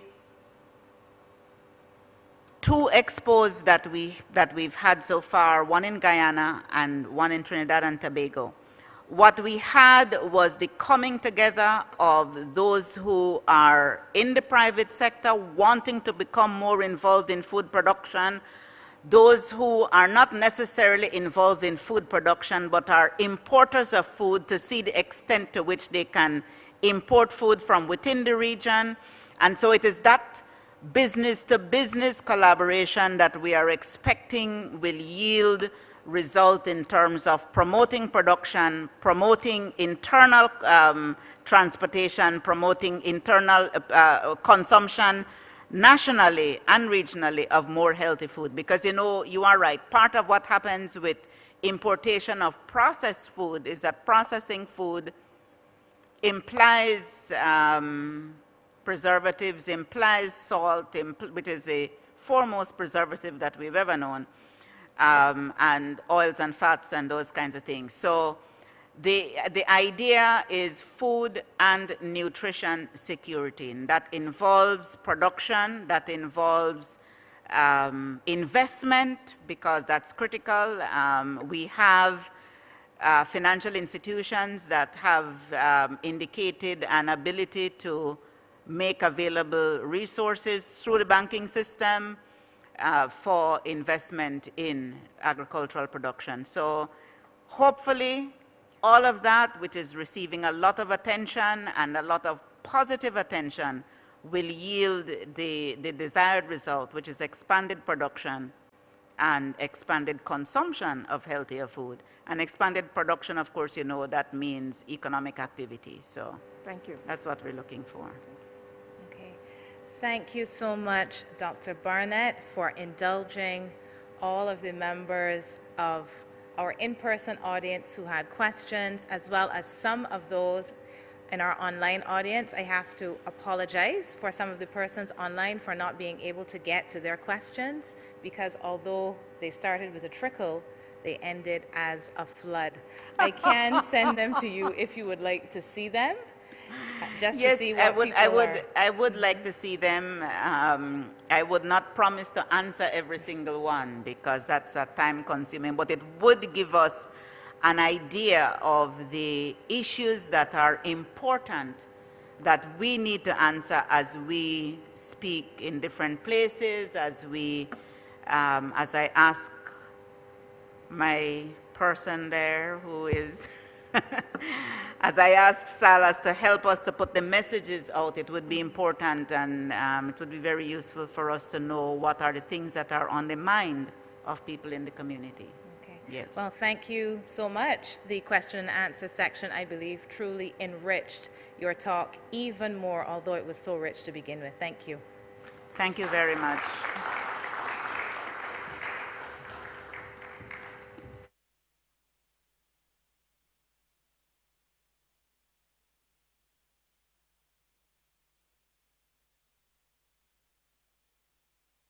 Barnett, we need you just one more time. I promise not to work this time at all. Apologies.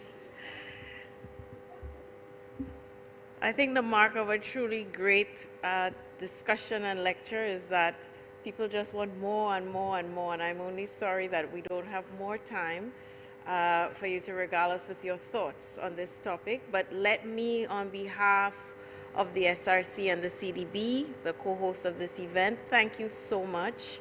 I know it was very much of a sacrifice for you to be here. I know that you were here and then had to come back. So we really appreciate it. We really appreciate your thoughts and your thinking and the direction that you're willing to take the Caribbean community in under your leadership. I think we're assured that it is in a very, very steady and capable hands. So thank you so much, and please accept this as a very small but heartfelt appreciation on behalf of the co-host of this lecture series. So thank you so much.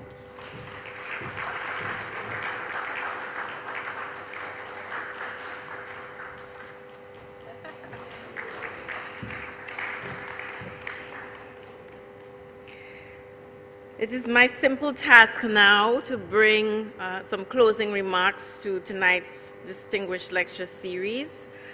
I feel that Prime Minister Arthur is somewhere looking down and saying, finally, people can sit down for a good 2.5 hours and think about some of the trading issues confronting the region. And it's a feeling I share. We often, those of us in the trenches in trade, we want more time dedicated to our issues and more thoughtful discussion dedicated. So let me thank you on behalf of PM Arthur for continuing the legacy and staying with us for the whole 2.5 hours as I bring tonight's lecture to an end. Let me sincerely thank and express to the family, Sabrina, Mrs. Arthur, and all of those who are here assembled, as well as those looking online, for consenting to and participating in the convening of this lecture series. Also, obviously, to Ms. Leah Arthur, thank you for taking time out of what we know are your diligent studies to record your message, and we take the opportunity to wish you all the best in continuing with these studies.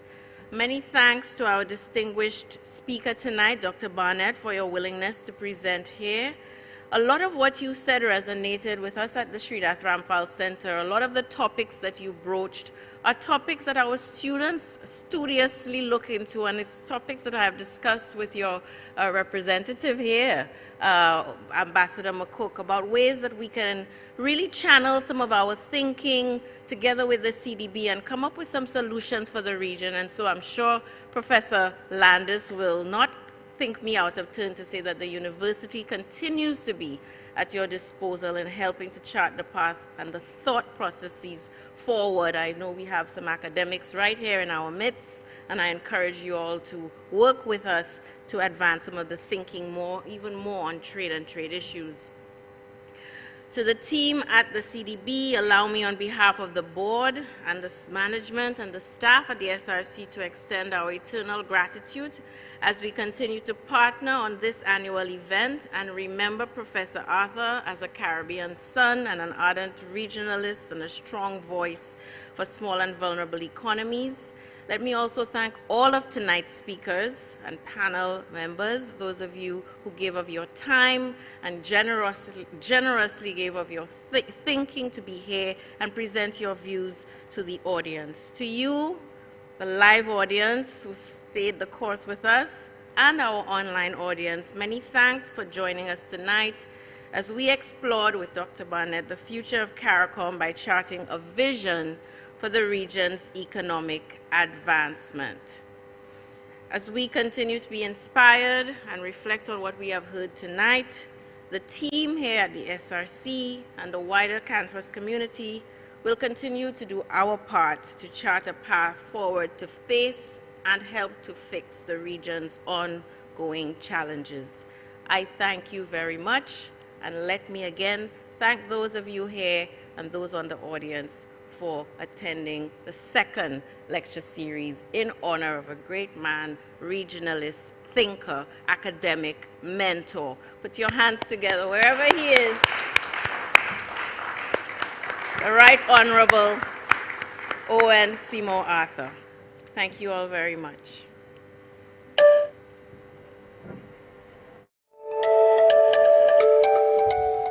Hi, I am Aurelia Bruce, graduate of the Masters in International Trade Policy MITP program from the UWI SRC. Now, the MITP program is a robust program for anyone interested in international development, trade policy, trade law, and trade economics. The program is both practical and technical in nature, giving graduates the skills and tools that professionals in the field ought to have, and exposes learners to all spheres of international trade. The program has definitely launched my international career, and I'm sure the career of many other graduates, so what are you waiting on?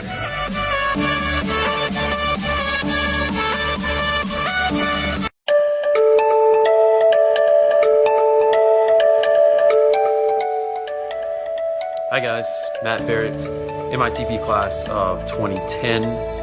Currently the head of business development and partner sales for Study Group North America. The MITP course gave me the skills and built my network to ultimately become successful in international business, so I am grateful as an alumni of the MITP program at the University of the West Indies.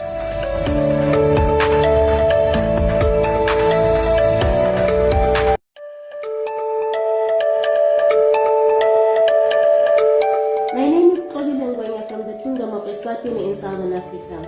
I graduated from the University of the West Indies with a Master of Science in International Trade Policy in 2010. My qualification from the University of the West Indies has been a gateway to the global trade policy arena and has enhanced my understanding of the workings of the geopolitical economy. Selecting this world-class institution with a diverse cultural background was the best decision I have ever made for my professional growth.